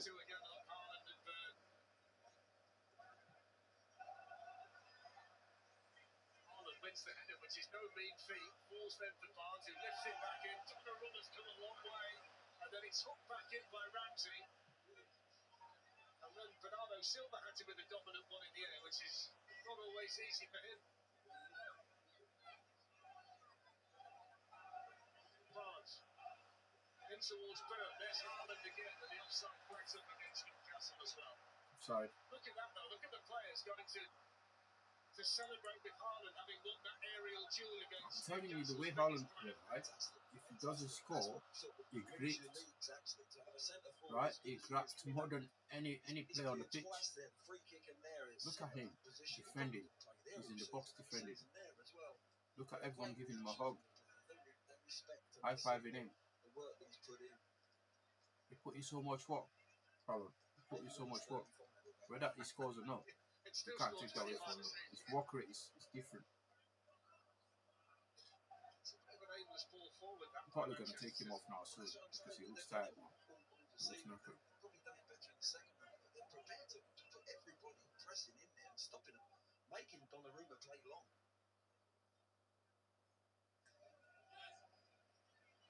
Was forced backwards there by Nunez. Semenyo then too strong. Here's Bernardo Silva. City have got plenty forward. Silva still is going to fall here for O'Reilly.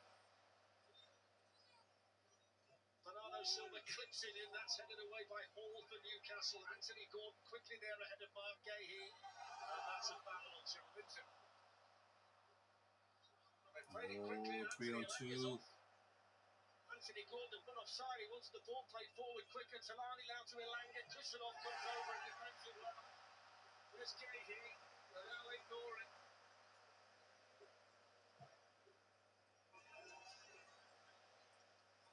Here's O'Reilly. Cross comes Malik Thiaw. That's a foul by Nico O'Reilly. Do you know what? If you go back to the start of all of that, if Elanga just releases the ball quick and Gordon's got a run on goal. It was, and if he'd have played it at the right time, he was in. He wasn't offside.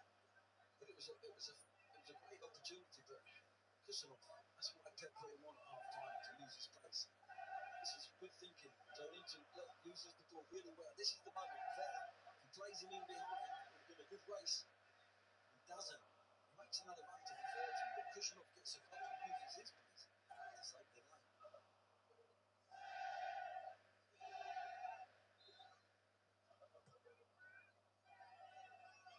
Towards Byrne, this time it's Marquet, he's headed. Ball's going to go all the way back here. Go take it all the way back. Nick Pope. He's got 7 games since he last kept a clean sheet for Newcastle.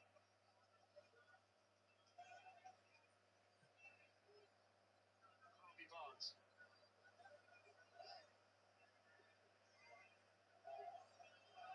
Johnson.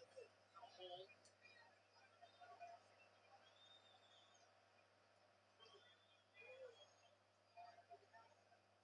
Newcastle making City walk now. This might just end up a draw, you know. Holland's back there again, look, defending on the edge City, of his they're own not box taking with their Campbell chances. behind him. Here's Ramsey with the cross. That's a good block by Nunes, and he comes away with the ball as well. Excellent play by Nunes, but he showed too much of that to Joelinton. And Guardiola applauding his efforts down below us. Hall for Newcastle. Across goes to Salah. Again quickly, but That was genuine takes, wasn't it? The crowd responds. Teammates give them high five. I get the impression the crowd in here, based on the fact Newcastle are in the ascendancy at the moment, they've almost taken a siege mentality approach to this. Yeah, they certainly have. I'd say Newcastle have been impressive for 7 years. Just Newcastle hunting City down. and City are trying to go through. They're locking up. They are hunting City down. And they're prepared to go 1v1. History does City needs suggest to wake that up. City I think will Pep finish needs to do stronger it. than Make us Arsenal. up. Over the last We 3 don't take seasons, Haaland they've off. averaged 29 points Forcing in the Manu last off. 12 games, compared to 22 for Arsenal. Here's There they Hall. come, City. Could this be the one for Haaland? No. It's a good block by Martial. Lucky. Newcastle have got Jacob Murphy ready down below us. It's just 1 or 2 signs that Phil Foden might be getting himself ready for City. Trippier. 18 minutes to go. It's been a really good match this at the Etihad. At the moment, there's only 2 points between the top 2 before the North London derby tomorrow. Right, so Manu is tired. On that side. Barnes to Joelinton. Back to Harvey Barnes. Stepping in there was Bernardo Silva. Come on, City. Come on. Hold on to this game. Hold on to this game. Is it Langer? Straight in. Corner. Ignoring. Behind for the Corner. corner. He's going to be the player to City go have back to and hold let on to bring this Jacob game. Murphy They have up. to Yeah, hold he's on looked to straight this. over at the bench. Can I stay on just for the corner? They're saying stay on for now.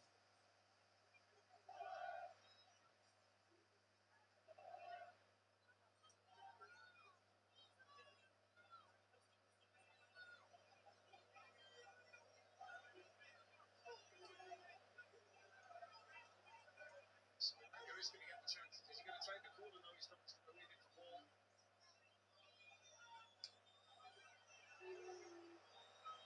They can't decide who to take the corner. They've got a little They can't decide. they've got a little corner coming Newcastle, on. they can't decide who to take the corner. Dan Burns decided who he wants to take it anyway. Yeah, Bert told him. He would argue with him. In by Langer. Get it away. Moving forward and done better.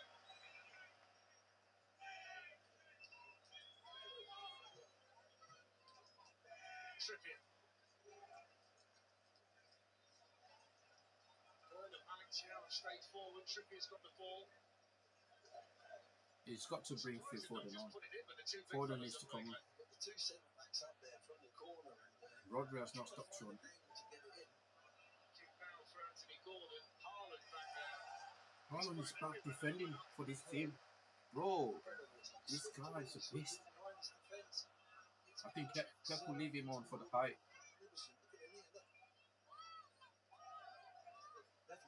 Look at him. Look at him. Certainly wants to win another Premier League title, doesn't he? The effort he's put in tonight. Erling Haaland. He's not stopped running, Haaland. He's not stopped. He hasn't. So still Murphy waits, and this time it will be Hall. Jacob Ramsey out here as well if he wants the short option. There's the size. Look at Bernardo Silva marking Joelinton. He's so tiny. City fans, man. City fans are batting their feet. Different angle for Trippier. Swept it by the right back. I tell you, if they Easy, easy. Too easy for the keeper. It's 5 foot nothing, and he was right in the middle of all of that. It was, and he had two He's a menace, Silva.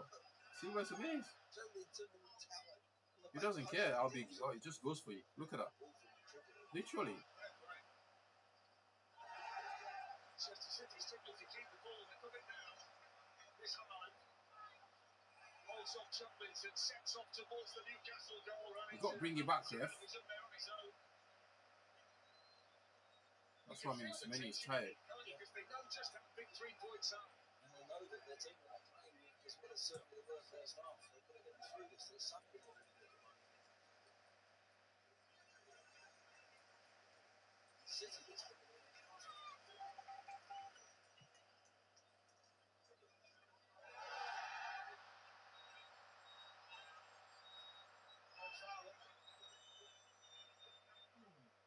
It's a foul from here, I would say. I don't know about John Fury against Carl Frost. What about Haaland against Byrne? Raise a few quid for charity, that one. They've had a battle royal out there. You know what? Fair play to Tom Brandon. It's just not get on with it. Yeah, to a certain degree, yeah. It's a little personal thing between those two, and it's going to last the 90 minutes. It's been a great contest.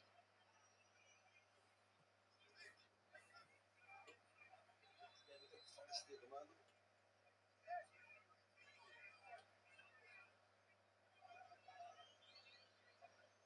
So they're going to send on Willow Sula as well here. Another double sub. So a double change here for Eddie Howe. Just Double going substitution for Eddie through Howe. what he wants Sula to do when he gets on.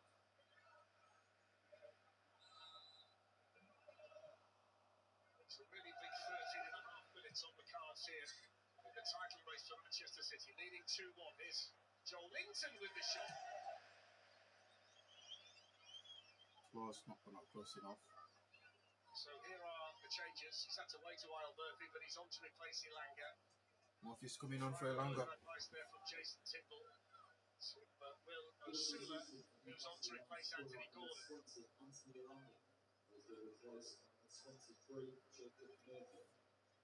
Oh, Gordon is coming off.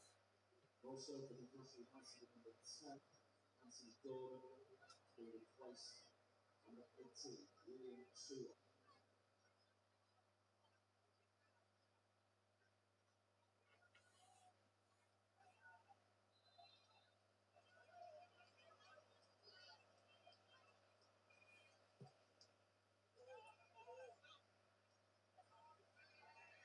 Misjudging that. He took off about 6 feet from where he actually wanted to be, the big fella. I think we're in a race here with Murphy.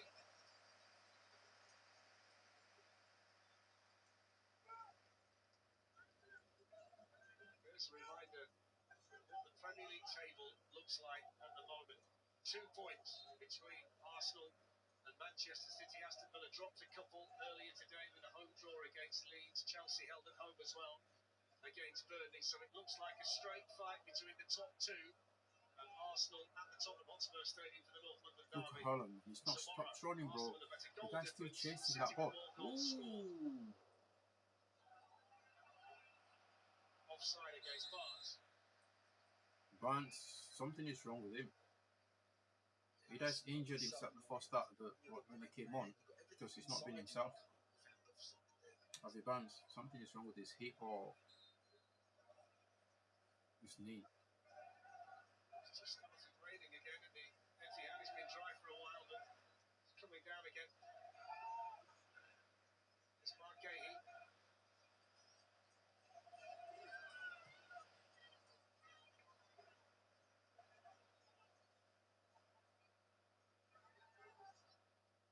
Swept on by Cherky. Oh, what a pass. This should be it. This should be it. He forgot what to do, but it really mattered.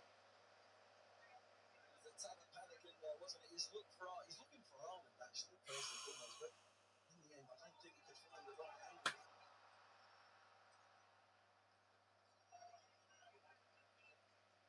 I can't explain it.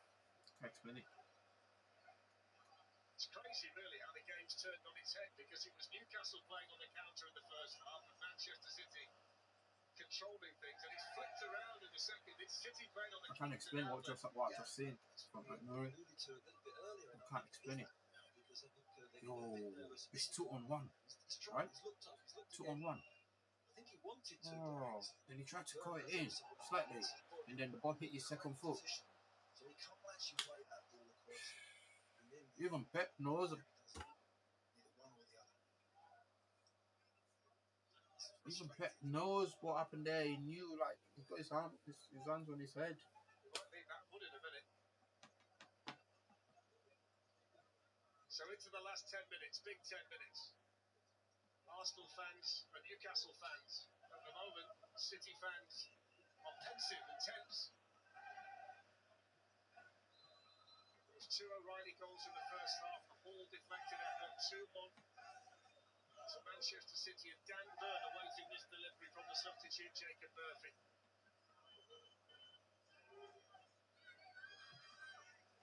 That's a really good ball, and Burn was attacking that, and he's so disappointed that he couldn't get a touch. Perfectly placed by Murphy, Glenn. What a fabulous ball from that angle as well. He made the angle really good. Just couldn't get his toe to it, but he... Bernardo Silva tidies things up to Nunes. No chance for Haaland. They need to keep the ball, City. They need to keep the ball. They need to keep the ball. You've got to do better keeping the ball.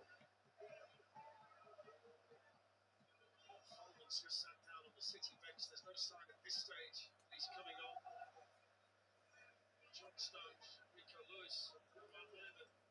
The warm-up isn't exactly rigorous for either of them. Bernardo Silva, dispossessed by Jacob Ramsey.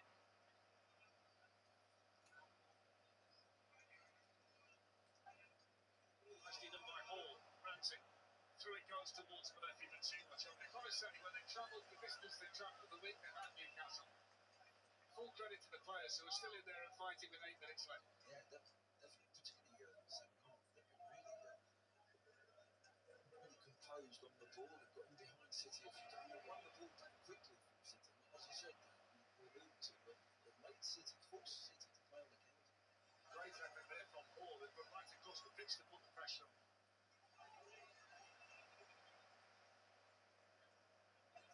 Newcastle pressing, you know, Godfrey to Semenyo. and that leaves them exposed at the back.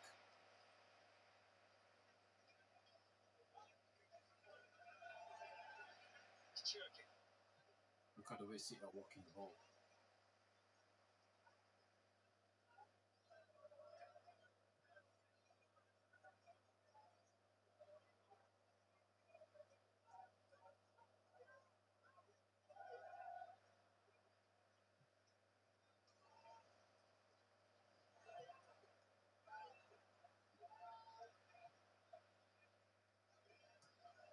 Bernardo Silva.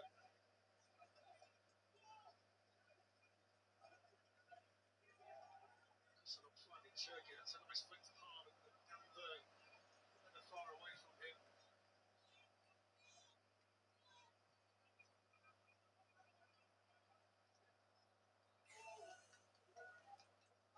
I feel the pressure for City, modern City fans right now. You know, Kieran Trippier.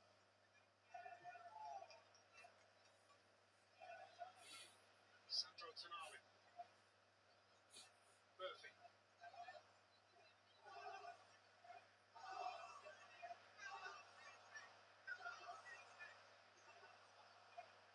got about 7 minutes to play there, or 10 minutes if you look at it. Looking at it in added time. Trippier's pass. It went towards Silva. Bernardo Silva hooks it away. Cherky can bring it down. Semenyo caught there by John Linton. They'll play on because City have got the ball. Semenyo stayed down. Cherky, I think he's happy for the game to stop here so they can have a look at his teammate. Good play. It's Joe Linton. He's just come in on the wrong side, isn't he? He's trying to get goal side. It's a nasty one as well. Is that not yellow? Should that not be a yellow card?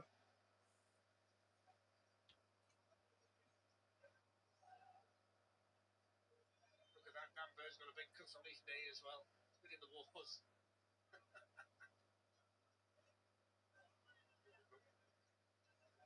can see it. Scars of battle, the big fella. Phil Foden's getting ready.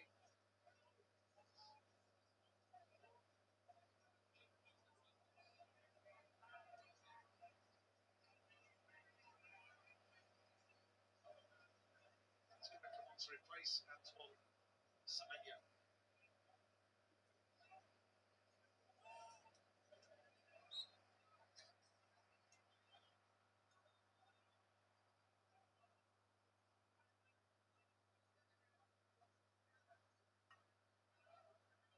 So less than 5 minutes to go, plus additional time.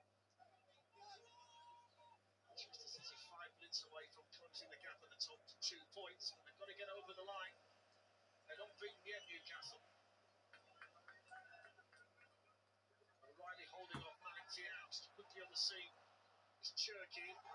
Joe Linton's foul hit, free kick to Manchester City. Chasing fouls at the last 3 or 4 minutes. Joe Linton is all over everyone. Yeah, lovely serve from Germany. He just grabs him back at the end of it. He doesn't think that's a foul, but please explain. Phil Foden's ready. Joe Linton discussing things with Tom Bramall.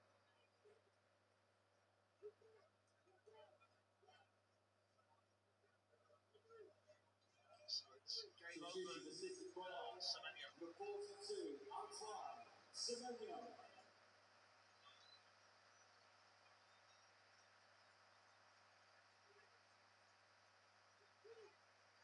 Semenyo coming off for Phil Foden. So Phil Foden coming on, hasn't scored in the Premier League for 9 matches. But he's already passed 350 games for this club. Manchester City through and through. It's crazy. He's played over 350 games for City. And he's still young. He's still super young, Phil Foden.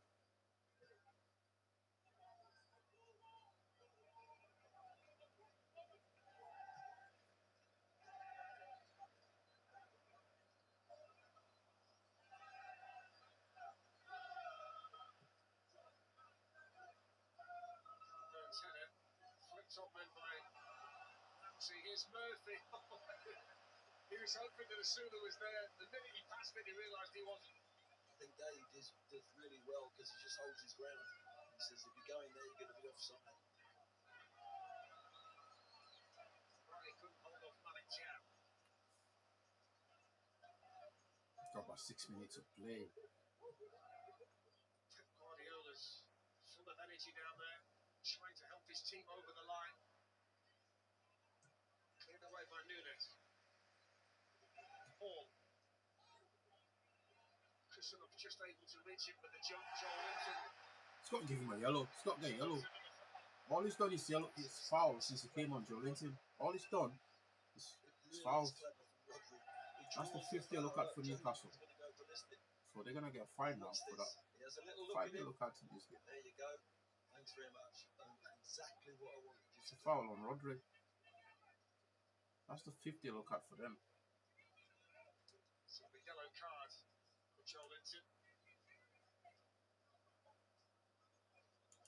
City have struggled, well, Newcastle have struggled this season against the better teams in the Premier League. They've only won twice in 12 games against teams currently in the top half of the table. They haven't beaten the top half team away since November 2024, so that sequence is in danger of continuing here. It's going to be 4 additional minutes since losing against Newcastle in November. City have only lost 1 game against a domestic rival. That was in the derby at Old Trafford. They've won 14 of 19 since then, and they're close here. There's the speed of Kusanov to get the other side of the Super. Delicately flip back out to Donnarumma. Even made you just flick it back there. Wow, what a touch by Holland. Cherky, Foden is off. Oh.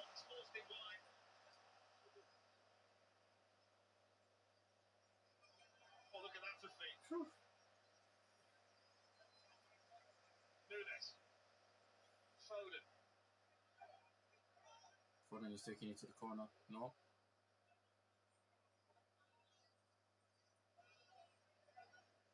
Bernardo Silva. Instant control from Aït-Nouri. Yeah, I see it kicking the ball. Confirmation from Tim Robinson, the fourth official, of 4 additional minutes. 4 minutes of added time there.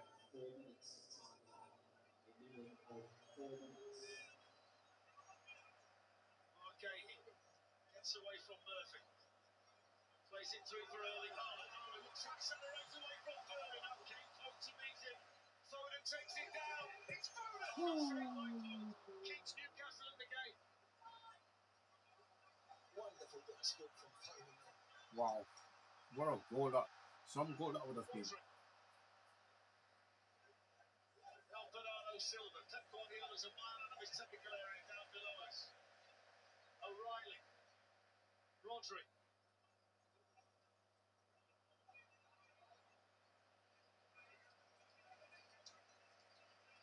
Sandro Tonali's down out of picture for Newcastle. There he is.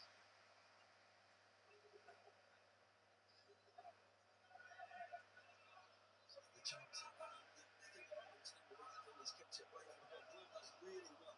Didn't actually just get under the ball. I think he's looking to get under the ball. You really see the skill there from Foden. He plucks it out of the sky and gets the shot in, but take right side with his feet. Isn't how you save it? Keep it out the goal. Sandro Tonali back up again. 90 seconds of the additional time has elapsed. After this, City play Leeds, Forest and West Ham, so 3 sides in the bottom 6. Up next in the Premier League for Pep Guardiola's team. Arsenal in action against Tottenham tomorrow. They've drawn their last 2 in the Premier League and they've only taken 8 points from possible 15, so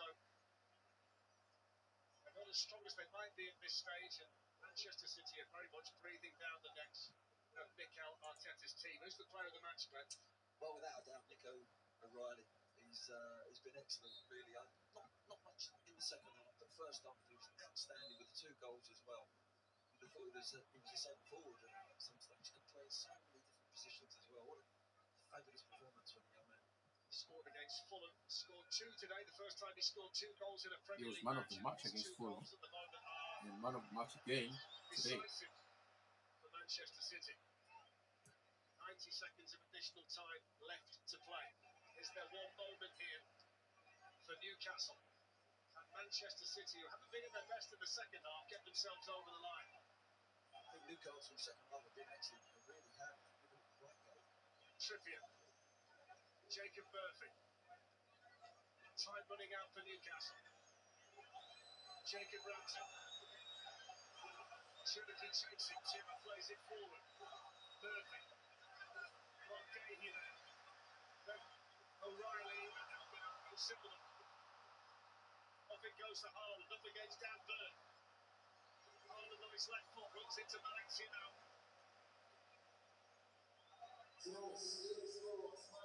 Thiago slow to get to his feet. That's right. Trying to stop a runaway train when Haaland's running at you like that. He's just going to get his head up at times. Make an angle, but twice now he's going to get shot. But hang on, City.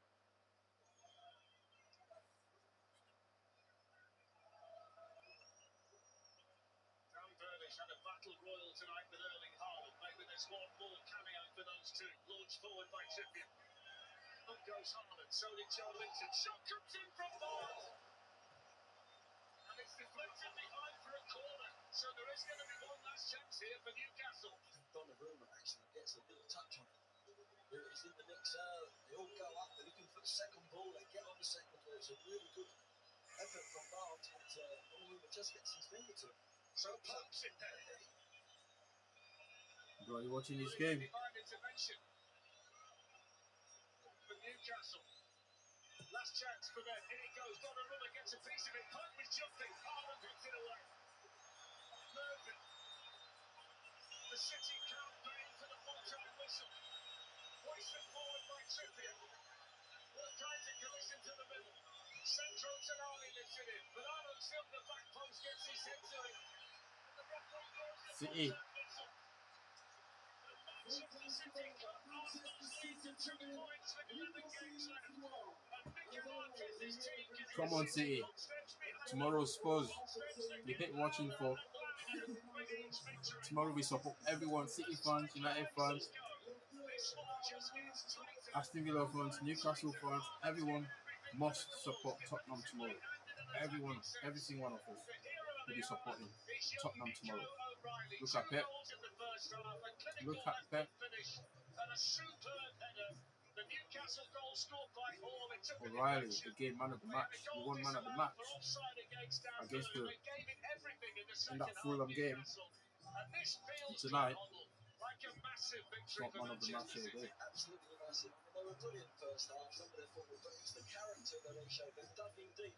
And the example was Haaland. The Haaland played like a centre half. Tonight, we are all City fans. Tomorrow, everyone must support Tottenham Hotspur. The new manager bounce. We need that. We need City fans. We need Newcastle fans, Aston Villa fans, United fans. We need Tottenham fans to get behind Tottenham tomorrow. Right? We need to unsettle Arsenal fans. Right? I hope the players, Tottenham players, give it a whole. We've done our bit. The red side of Manchester are beating Arsenal. The blue side of Manchester's done their bit. Right? And now we need you, not London. If you're gonna claim the not London, the only team that's won the league, European Trophy, not London, we need you to beat Arsenal tomorrow. We need you to beat. We need these guys to be beaten flat tomorrow. We need that to happen. You know what I mean? City fans tomorrow, Tottenham fans tomorrow, United fans tomorrow, Newcastle United fans tomorrow, Aston Villa fans tomorrow, right? Fulham fans tomorrow, Brentford fans tomorrow, West Ham fans tomorrow. We need you all to support Spurs. We need that to happen. We need it. We need Spurs to beat Arsenal because that's the only way we can stop them. Look at Pep. Looks like he's found his feet again. He's found his form, Pep.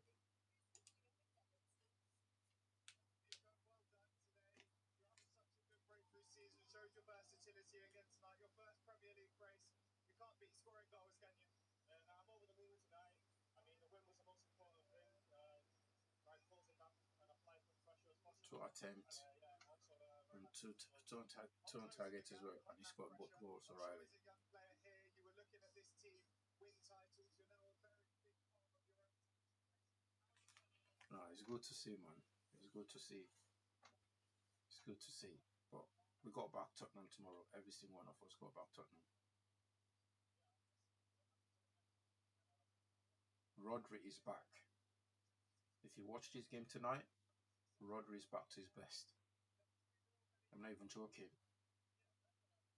He made that midfield click. He make them tick. He gets them going. He stops all the second balls. He stopped Newcastle from playing. He stopped Newcastle from playing, Rodri. So he's back. Bernardo Silva as well. He was really good in this game tonight. He was a menace. He got a yellow card. But the guy was challenging Joe Linton and he was going after Dan Burn. Can you believe it? The smallest guy on the pitch was going after the biggest boys on the pitch. Right? He let them know he's there.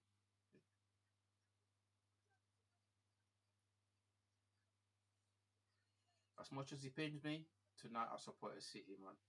City.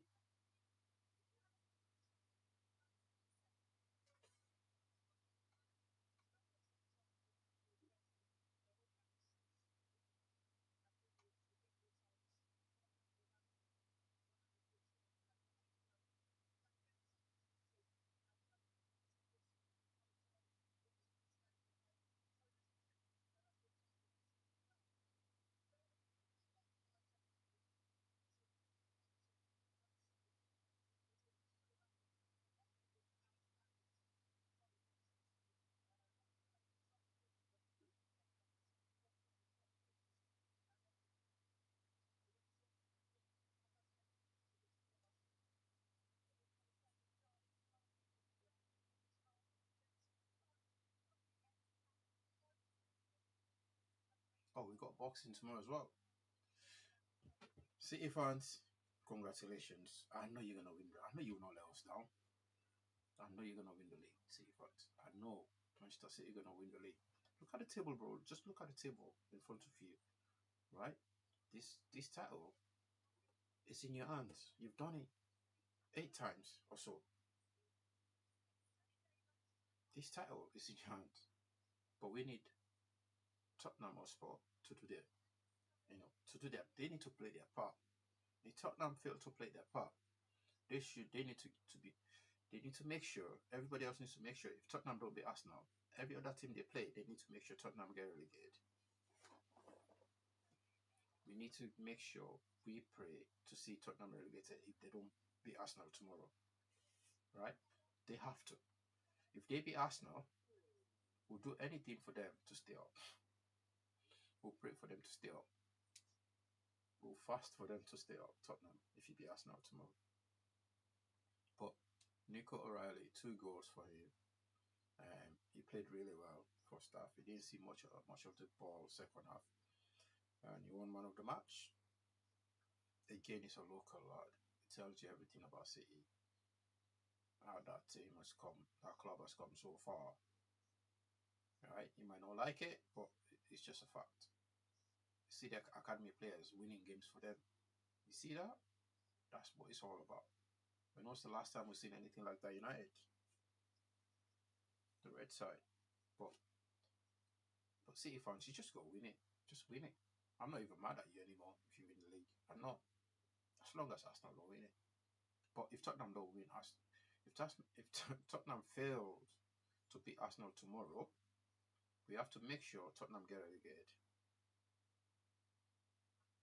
Every team they play have to make sure Tottenham pay the price for them not beating Arsenal tomorrow. They cannot afford to lose to Arsenal tomorrow. No pressure. You've got nothing to lose. Just go for it. Don't show them any respect. Disrespect them on the pitch, and then show them respect of the pitch. But when you're on that field, you got to fight these people, kick them, punch them. I'm not condoning any violence or anything like that. But you know what I'm saying. Tackle, put in the tackle. Let your fans, give the fans something to shout for you guys. Literally give them something to clap and get up and sing, whatever you want to call it, not London forever, blah blah blah. We don't want to hear that. You just need to win tomorrow, Spurs. You need to win. Do whatever you can to win. If you want to pay the refs, pay the refs. If you want to pay VAR, pay them. Then you can get investigated 20 years down the line, saying you paid the ref. We don't care. But you need to make sure you don't let Arsenal beat you tomorrow.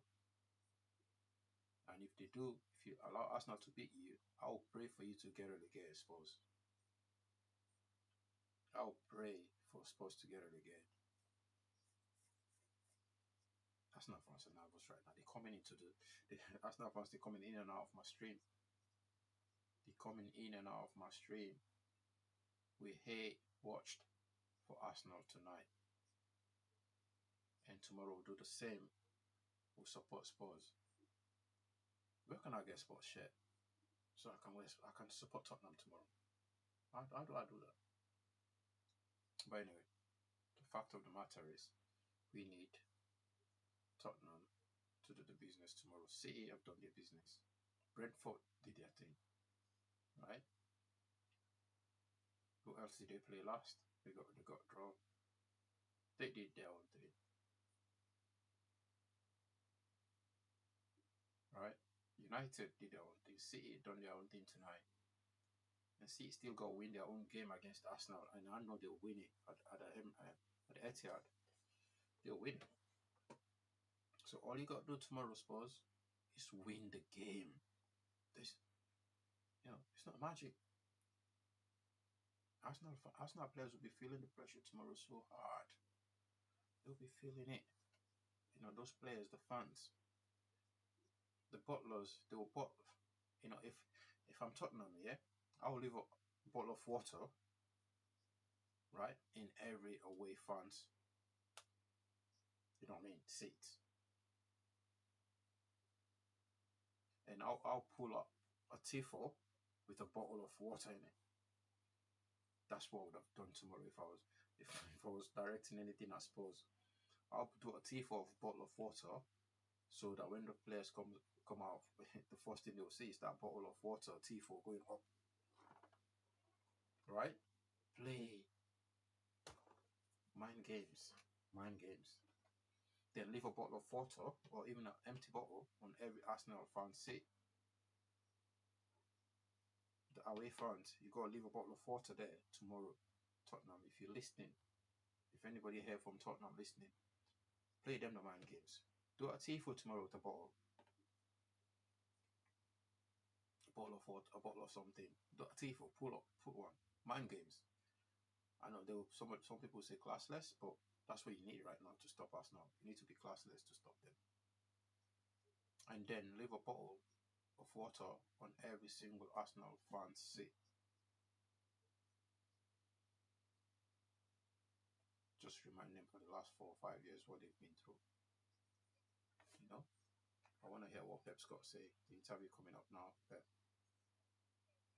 Title race as they smell blood in the water. They're just 2 points behind Arsenal now after that 2-1 victory, hunting the Gunners down in the race for the Premier League title. Yeah, it was a tough game for them tonight, Julian. They had to suffer in that second half to get this one over the line. Yeah, definitely. Showed a lot of character in the second half performance. Probably could have gone ahead by a bigger margin in the first half, but it wasn't to be. And like we spoke about before, like it's always exciting when Newcastle are involved. They make it exciting, and again, fully deserved to get back into the game. But the course of the second half, when the game's getting stretched, you're thinking City are going to capitalise on the space. That wasn't to be, and you end up with a nervy 5-10 minutes at the end.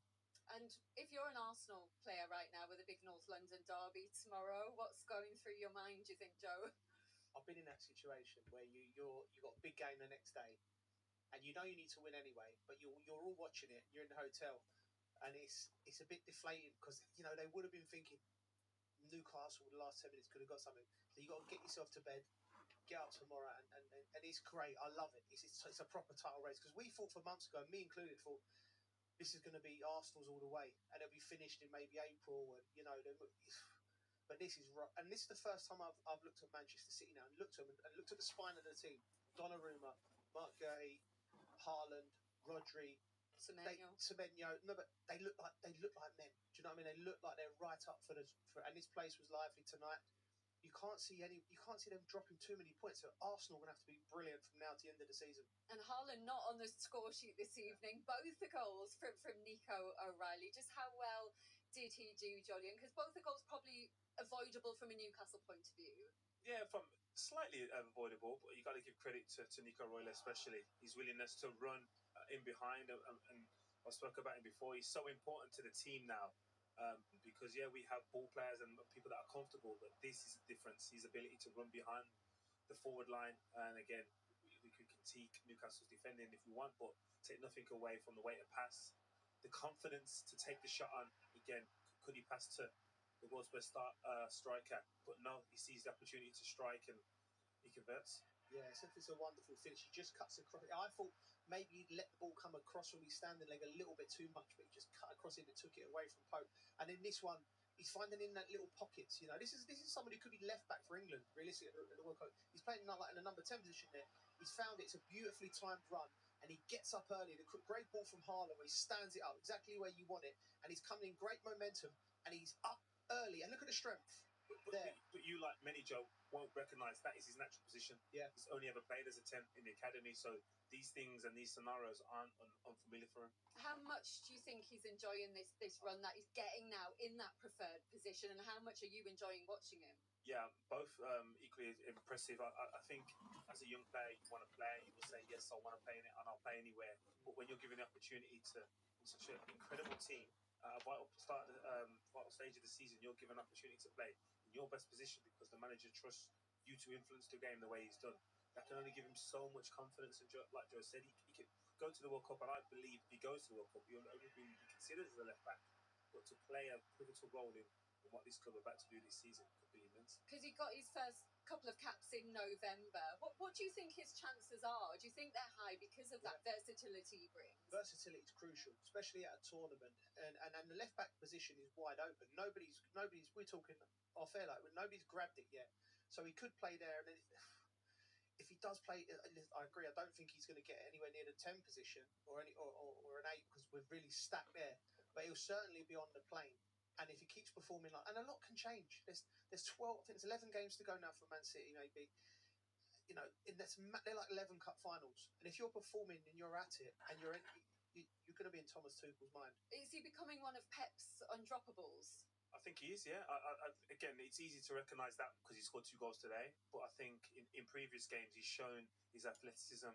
And when the team has lacked legs transitionally, whether it's forward or going back, he showed that he can recover. And he's obviously showed tonight that he can run in behind. Do you know what? Sorry, Jolly. Do you know what I think he does as well? He wasn't spectacular tonight in terms of like going past, but so efficient and very smart. He's obviously been well coached by everyone coming through at this club. He can play multiple positions, and that was very impressive with him tonight. Not got a bad coach here, has he?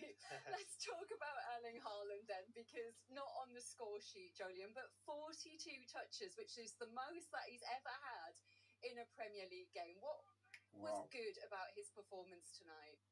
That fact that I think he did, I think had the most touches. He looked like he enjoyed it, and he didn't have a real chance on goal. He had one at the end, but he didn't show any frustration towards that. He worked for the team, and Glenn spoke about it before the game, how versatile his game is and how complete his game is, and he showed that without showing the thing that he's recognised for the most, which is scoring goals. His ability to run in behind, create moments, and again, like this, similar to the first half, he showed great composure and soft feet job. Yeah, he is. The clips here are the complete package from the number 9 in terms of you see him there running the channel. This is defensively. That is an elite centre half in a crucial distance. Bang. Again, look. Listen, he could be forgiven in that situation. I'm running up the pitch now. You lads deal with it. No, he's chasing Anthony Gordon into the channel, so he's a team player. Similar to Drogba, who you will know more than most. The ability to want to take on that responsibility, but then these are the bits that we shouldn't be surprised on. And yes, he definitely plays to his maximum. So I can understand why he's lying down at the end. Is his mentality the best we've seen in the game, do you think, Jolyon? He seems to thrive in that battle. Yeah, it's up there. It's definitely up there, and all the greats have it. I think it's too early and easy to say it's the best because there are other greats that have a similar mentality, and that's probably the common denominator between great players is their mentality, their willingness to do the right things every day, and he spoke about it before. And we can see Mark Gahey joining us now. Hello, Good to mate. see you, Mark. Thank you very much for coming out to join us in the rain, and well done on the win tonight. Mark, a massive win in the title race, isn't it? To get 2 points behind Arsenal in what was a really tough battle out there. Just talk us through what stood out for you in that overall City performance tonight. Yeah, I'm sure these guys would know from their experience themselves. These games are always difficult, always tough games to play in. Even though Newcastle are such a difficult team to play against, and their intensity and their endeavour, and also their quality on the ball. So, I think it was a really good win today. I think I wouldn't say a statement win, but one that puts us in a really good position moving forward. Mark, can I ask you quickly, because me and Jolyon both said it. It looks like you've been here for decades, not weeks, mate. And you settled in so well. What sort of things has Pep done to you? Because usually with Pep, when he signs players, he beds them in because of the system. But you've hit the ground running. And what's Pep done and what the lads done to help you with that? First and foremost, Jolyon will know what a top club this place is. And from the first minute I've come, everyone's been so welcoming, the players, the staff. But yeah, the manager's been great. I think I've had to adapt completely, change my game completely, and I'm still learning a lot each and every day. And it's difficult because there's so many ideas. It's more thought process as opposed to physical. Thinking a lot, finding the right pass, when to pass the ball, driving the players. It's almost like Barcelona. So there's So many different he's aspects that of the game that I'm learning it's more of on the job, and don't have really much time to the thought process myself, when you have the ball. It's not, you can't be physical. So it's been fantastic. It must be a player's dream to work with someone like Pep Guardiola. What would you say is the one thing that surprised you about him? Anything that you weren't expecting when you came in? Nothing really comes to mind, to be honest. I mean, how you see him on the television is how he is in real life. He's enthusiastic, he's passionate, he's intense, and he's a winner. He wants to win every single game, but he wants to win his way. He wants to play a certain way and impose himself on the opposition. So I'm not. There's nothing really that I've been surprised by. I'm just glad I get the opportunity to be here. Yeah, tonight we've seen obviously your attributes and your qualities as centre back. How important was Erling tonight defensively? I mean, the manager gave him a little speech inside, to be honest, and how amazing he was today. Wow. His work ethic is amazing. Fighting for every single ball against Dan. It's not easy. Dan's so strong, so good in the air. He's a real focal point for us at the top of the field, and I'm glad he's done so well for us today. Not a bad centre back as well tonight. Do you think he's got a future there? I mean, you should say up front for sure. I don't want him to take my place or anything, but yeah, he's amazing. I think you're safe, right? Mark, we've got to let you go. We'll let you get in the drive, but thanks very much for coming out to join us. Thank you. Well done tonight. Cheers. Thank you. Well done, Mark Gay there. A big part, but as you said, Joe, he looks like he's been here for ages. He is. Listen, he's one of football's nice guys, but when he plays, he's on it. That was really interesting and really brilliant to hear him say about how much he's learning. I looked at him at 25 years of age. He's played loads of games in his career, and you could be forgiven to having we all listen, certainly me as well. But you get to a certain stage and you think you know it all. He's coming to this club. He's opened his mind. He wants to learn, and I knew he was a top player. But I thought everyone's going to have time under the system. Everyone does. 20 million for that guy. Arguably, Pep, you could say it's probably one of the best businesses he's done as good in a as anything decade. they've got in that position at the club. 20 you know million what I mean? they got paid for and that he wouldn't guy. say that because he's a humble guy, but watching him, like, he could be the difference in a title race. So everyone's going to talk about Semenyo and the goals that he's brought, and he's had a big 20 influence. million for him. But having him there, It's the bargain, man. It's a bargain. You can't I don't know deny it. what you think, Jolene, but I think maybe without him in the team, that result might have been different. So they didn't got that. So credit to Pep's people who do the deals, whoever does that, and bringing him in. He is perfect for this club. Could be a difference maker in this title race. We've got to take a quick break now, but when we come back, we're going to get the thoughts of both the managers. I want to hear what the manager's got to say before I can log out. You know.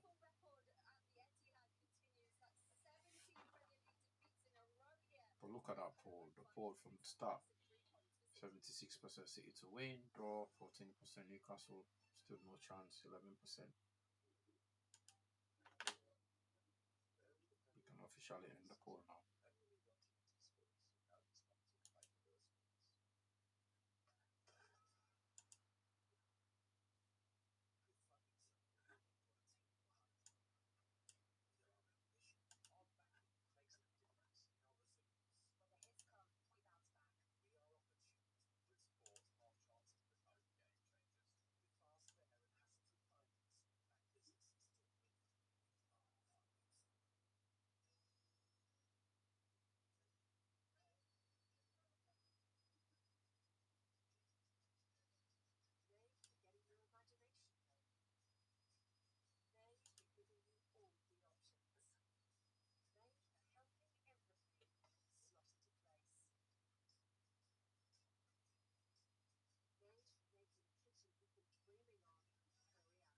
I want to hear what Pep and I think after Pep I'll just clock this off.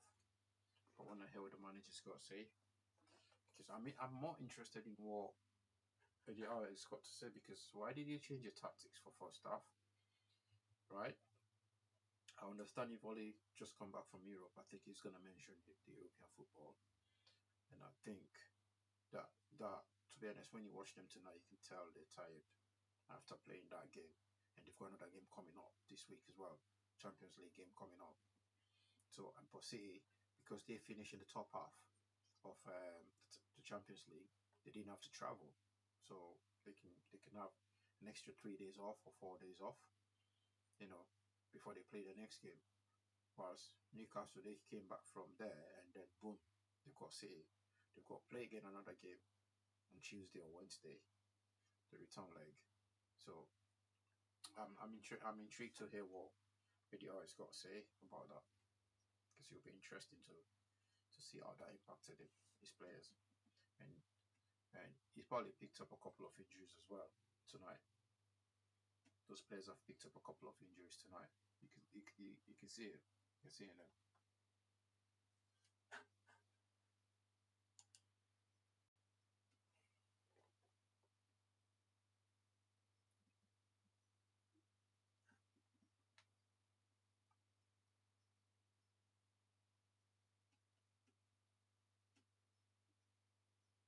You can see they picked up a couple of injuries.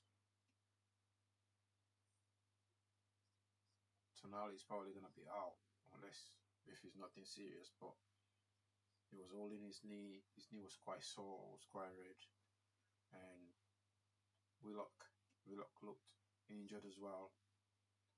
You know, Ultimada is not playing in his right position. So I don't know really where Newcastle are going to finish in the top half of the table. Because it's completely changed Ultimada's game to suit certain people. I don't know. You're not playing to your striker strength. The first half of the season, Ultimada was scoring goals for you, and then you decide to change it. Newcastle United fans, what do you think about that? Now he's playing outside of the box. He's not doing anything for Newcastle. His performance is nothing. His work rate is nothing. The guy was a goal machine. Oh, okay, we've got Pep now. Pep for the interview. Expecting. It looked like it meant a lot there for you at the end. We saw Haaland defending deep to get your team over the line. A big result today. Massive. It's an incredible team. Newcastle is an incredible, but awesome team. Physicality and the speed that they have in front with Gordon Elanga and after Barnes and all of them. So physicality in the middle. So yeah, really tough, but the team was unbelievable. You're now 8 unbeaten. You seem to have an ability to get your team winning when it matters most. What's that down to? No, it's not true. We won today. We drove into Spurs not far away, so step at a time. You're as familiar as anyone about this part of the season, the talk that will come. It's now 2 points to Arsenal. They need to come here. Do you feel as equipped as ever with the group that you've got to face that battle and go into a good title? 70% of the players never play in that situation, and I don't play. So we have to live it, and we know that every game until the end of the season will be like this. And especially at home, with the 5 games left at home, today we had the best crowd of the year. It was unbelievable, our people. And I'm really, really proud to be manager of these incredible people, fans, and so on. And we'll be now is rest 3 days that we need it and proper leads. So 70% of the players haven't been involved in this experience. Are you having to work in a different way as manager to create success and get a team performing how you like? Game plan, the mentality, what you have to do. So if you don't outplay this type of today, the modern football is like that. So it's a man marking so aggressive, the pace they have, and all of them, and they have injuries. So it's a really tough opponent. So in Champions League, 0-5 in the halftime. So for 3 days ago, the physicality, the pace, the rhythm that they has always since Saudi Arabia took over the club and Eddie Howe was there, the way they play is unbelievable, so difficult. So that's why I'm really pleased for the way we have today. It felt big for City tonight. Pep Guardiola very complimentary about Newcastle this evening as well. The interviews keep coming here as well because we can now get the post-match thoughts from the Newcastle boss, Eddie Howe. That's it. Let's go. Eddie, how do you reflect on that game? It was intense. It was a hard battle, and your team worked so hard and created a lot of chances for you today. Yeah, I thought we were right in the game. I thought we gave everything that we had to give to the match. I think we needed to. Disappointing with the 2 goals really that we conceded because they're out of context really with the general performance, which was really strong defensively. But we switched a couple of times and they punish you when you do that. I thought we chased the game well second half. We were always in it right to the very end, with Harvey's chance going agonisingly close for us. Are you able to take positives from the way you did play and the intensity, given you said it wasn't going to be an excuse, but given the week you've had, the travel you've had, and you've matched a team there? Yeah, credit to the players for delivering that. I think it was incredibly difficult to do with the travel, as you say, the games that we've had, and a relatively small squad to pick from. We've chosen the players that we felt were able to execute what we wanted them to do, and credit to the group. I thought they did. We went deep and hard. We're chasing this very, very good team.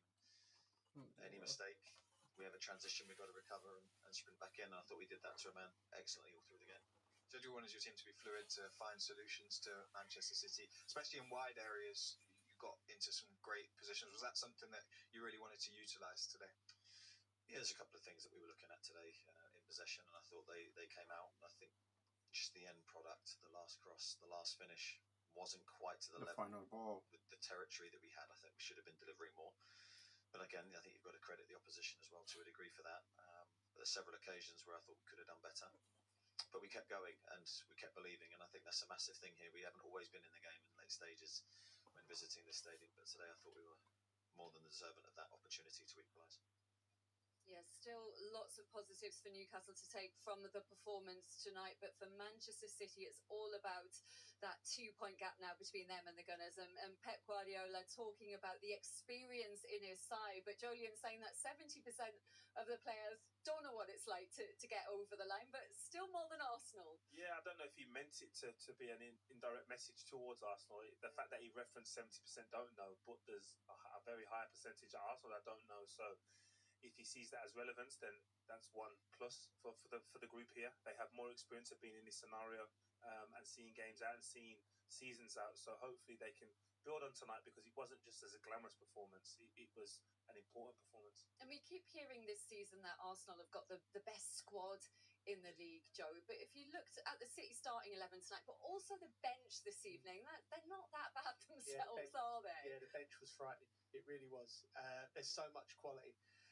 Arsenal, listen, Mikel Arteta needs to be lauded for what he's put together at Arsenal. But ultimately, a club like Arsenal will be judged on trophies and silverware. The players know that, the fans know that, Mikel Arteta knows that, and it's going to be a brilliant, brilliant run-in, and something I'm really, really excited about, because we didn't have one last year. But this year it's going to be fantastic. Yeah, all eyes on North London tomorrow, guys. We're going to get you out the rain. Thank you very much for your company tonight. Enjoy the rest of your weekend, Manchester City. And from myself, thank you all so much for watching this stream, for liking it, for voting the poll. We ended the poll tonight with 76% City to win, and they did their own thing. They won City, and then draw 14%, 10% Newcastle. So 37 people voted, took part in the poll. Thank you so much for that, for staying and for taking your time to vote as well. Tomorrow we'll be watching the North London Derby. We will be supporting Tottenham. I'll make it clear now. Tomorrow I'm a Tottenham fan. Right? City fans tomorrow, you're all Tottenham fans. So join me tomorrow. You're a City fan. If you're a Spurs fan, if you're Aston Villa fan, join me tomorrow. We're all supporting Spurs tomorrow, right? Against Arsenal. Hate watch against Arsenal. Please subscribe and hit that notification button, because I'll be putting that game here. We'll be watching it, right? We'll be streaming it tomorrow, right? So we're hate watching Arsenal tomorrow. And I believe the rest of the league, everyone in the league apart from Arsenal fans, they're the only people that will be supporting Arsenal. And Spurs cannot afford to lose that game, by the way. They cannot afford to lose it. I can't stress this enough. Spurs cannot afford to lose that game tomorrow. So with that being said, if you subscribe, hit that notification button tomorrow. When I come on the stream, you see me. You see the stream. You get a live commentary as well. Live commentary coming up in that game. So I'm not gonna starve you without commentary. You're gonna get the live commentary. If I can show you some highlight, I'll be able to show some highlight tomorrow if they allow me. But hit that notification button, subscribe, double tap, and I appreciate it. We're so close to 5K. We're getting closer and closer every day to 5K subs. All you need to do is subscribe, man. So it's not that hard, is it? If you're here watching, please subscribe, please, and hit that notification button. I'm so happy for City. They won tonight. I don't care what anyone says. They won. They did their thing. They did exactly what they're supposed to do. So Arsenal will be panicking in the hotel room tonight, right? Pep just said 70% of his team has not been in that position. They don't know what it's like to win a trophy So we don't want to hear the excuses from Arsenal saying, "Oh well, they're not in the position. They have no idea." Pep has got players that's never been in that position, or know how to win a trophy, or know how to win the Premier League. 70% of the team. So you got to understand that from his point of view. I think he's saying that because he wants people to stop using that excuse for Arsenal. Arsenal players, yeah, they've got players that have won a trophy in that team. They've won it once, they've won it twice. They've got players there that won the Champions League, but not with Arsenal. So the excuse about blah blah blah, it needs to stop. We've been told that Arsenal has got the best team in the league this season. We don't want to hear any more excuses. If you're telling me you've got the best team, why are you making up more excuses? So Pep has just stated the fact: 70% of his players don't know, has never been in this position themselves. So he's got to work with them mentally, physically, tactics, game by game, to get them in that position to understand what it's like to win a trophy or to chase down people to win a trophy. So 70% of his team, and if you look at it, it's true. Semenyo has never been in a position challenging for a trophy. Nori has never been in a position. Mamush has never been in that position. Kalashnikov, if that's his name, sorry if I'm saying that name wrong, has never been in that position. Donnarumma has never been in that position. He's won it elsewhere, but he's never been in that position in England to chase down people or to win the Premier League. And who else? Nico Riley, did he win the league with them? Probably did. Then what else? Savinho. What else can I think of? McGay. Oh my God. That team, I've counted 8 players so far, the first team, right? They've never been in 8 players, they've never been in position, right? Or understand what it takes to win the Premier League. I've counted 8 players so far. There'll be more in that City team that have no idea what it's like to win the trophy, the Premier League. I'm not talking about other European teams or teams from all over the world. I'm not talking about that. I'm talking purely the Premier League. 70% of that team at City, the players, don't know what it takes to win the Premier League. So Pep has got to coach them. He's got to build the mental strength physically. And he's got to make sure his tactics are spot on every single game. So we don't want to hear it from Arsenal fans saying, well, because of lack of experience. Pep has got that too. Villa's got that. United is even worse. So don't tell us we don't want to hear it. You've told us this season you've got the best team in the league. All you got to do is win it. If you don't win it, Arteta's got to go. It's not my call, but I feel sorry for Arsenal fans anyway. If Arsenal don't win the title this season, Arteta's got to go because they've given him the best team to win it. They have 2 players in each position. 2 really good players in each position. No other team has got that in the league. No other team, I doubt if any other team has got that in Europe. Some team, they have to make sure their players adjust to certain roles, certain positions before they can get the job done. Whereas Arsenal, they've got 2 players in each position that are like starting. They can start. They've got 2 teams, 2 starting 11s, and they're all a bunch of internationals. They're all going to the World Cup. The Arsenal players. Every Arsenal player is going to the World Cup for his country as long as they qualify. So we don't want to hear it that Arsenal cannot win the league because of the lack of experience. When we know City, they've got lack of experience as well in that team. Over 50% of the City team have not won the league. They don't know what it takes to win the league. Over 50%. So if City wins it, probably this will be one of their biggest title win of the decade, to be honest with you. Because last season we didn't have any competition for the league. Liverpool just ran with it. Everybody else was shit. Liverpool ran with the league. It wasn't the fact that they were good enough or they were better than everybody else. It's just that everybody else was pretty bad in the league last season. City were bad. Arsenal were poor. Newcastle, Spurs, United. Everybody was just so poor. last season. So Liverpool, it was easy for them to win the league. Whilst now, we've got a race. We never had a title race last season. We didn't have it. But today, or this season, we've seen a title race between Arsenal and City. Villa, they're trying their best to hold on to that top 3 position. But I guarantee Villa will drop off. Villa will drop out of the top 4. They probably finish 5th. But because they keep dropping points on Villa. But yeah, if City win this league, it will be their best title they've won in the last decade. Because chasing down the best team in Europe, the best team in England, right, and winning the league from them, it's not going to be easy, but they can do it. Man City can do it. I can't believe I'm backing my rival to do better. If you're telling me this is the best team in Europe and City dip them to the league, it's over for Arsenal, man. You can't do anything else apart from sack Arteta. Because the board will be so pissed off. They spend all that money and they still come in the league.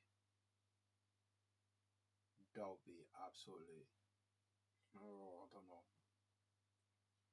Will Arteta end up like Ruben Amorim next season? I can't lie, Arteta's grown in the role, into the role. It's more matured now, even when he does the interviews and stuff like that. You know, he doesn't go, it's not everywhere, you know, he speaks a lot better than the previous years. But if he loses the league this season, I mean, he's gonna lose the finals anyway, the cup final. He's gonna lose against City. And if he doesn't win any trophy at all next season, that'll be the worst Arsenal team ever. They'll go from being the best team in the Premier League, in Europe, the best team in Europe and in the Premier League, to being the worst team to ever lost the Premier League or any title. If Arsenal don't win any trophy at all, they've got to win something, and they've got to win the league or the Champions League. I don't even care if they win the FA Cup or the League Cup, because if you're telling me they're the best team in England, they're the best team in the Prem, they need to win the league. They've got to win the league. At the minute, they don't look like it. How do you go from 12 point, right? 12-point lead and fumble the bag to not 2 point? It could be 2 point tomorrow, but it's 2 point now. How do you go from that 12-point lead and you fumble big time? The biggest fumble in football history. This will be. And Arsenal fans will be panicking tonight. And tomorrow we will see more panic. And we'll be here to stream it. We'll be here to stream it. We'll be streaming some of the Arsenal fans. They'll be joining. But we've got to Super Sunday tomorrow. With that being said, guys, thank you so much for watching. I'm out. Tomorrow we support Spurs. Okay, we agree. All of us, everybody agree on that. We're all going to support Spurs tomorrow.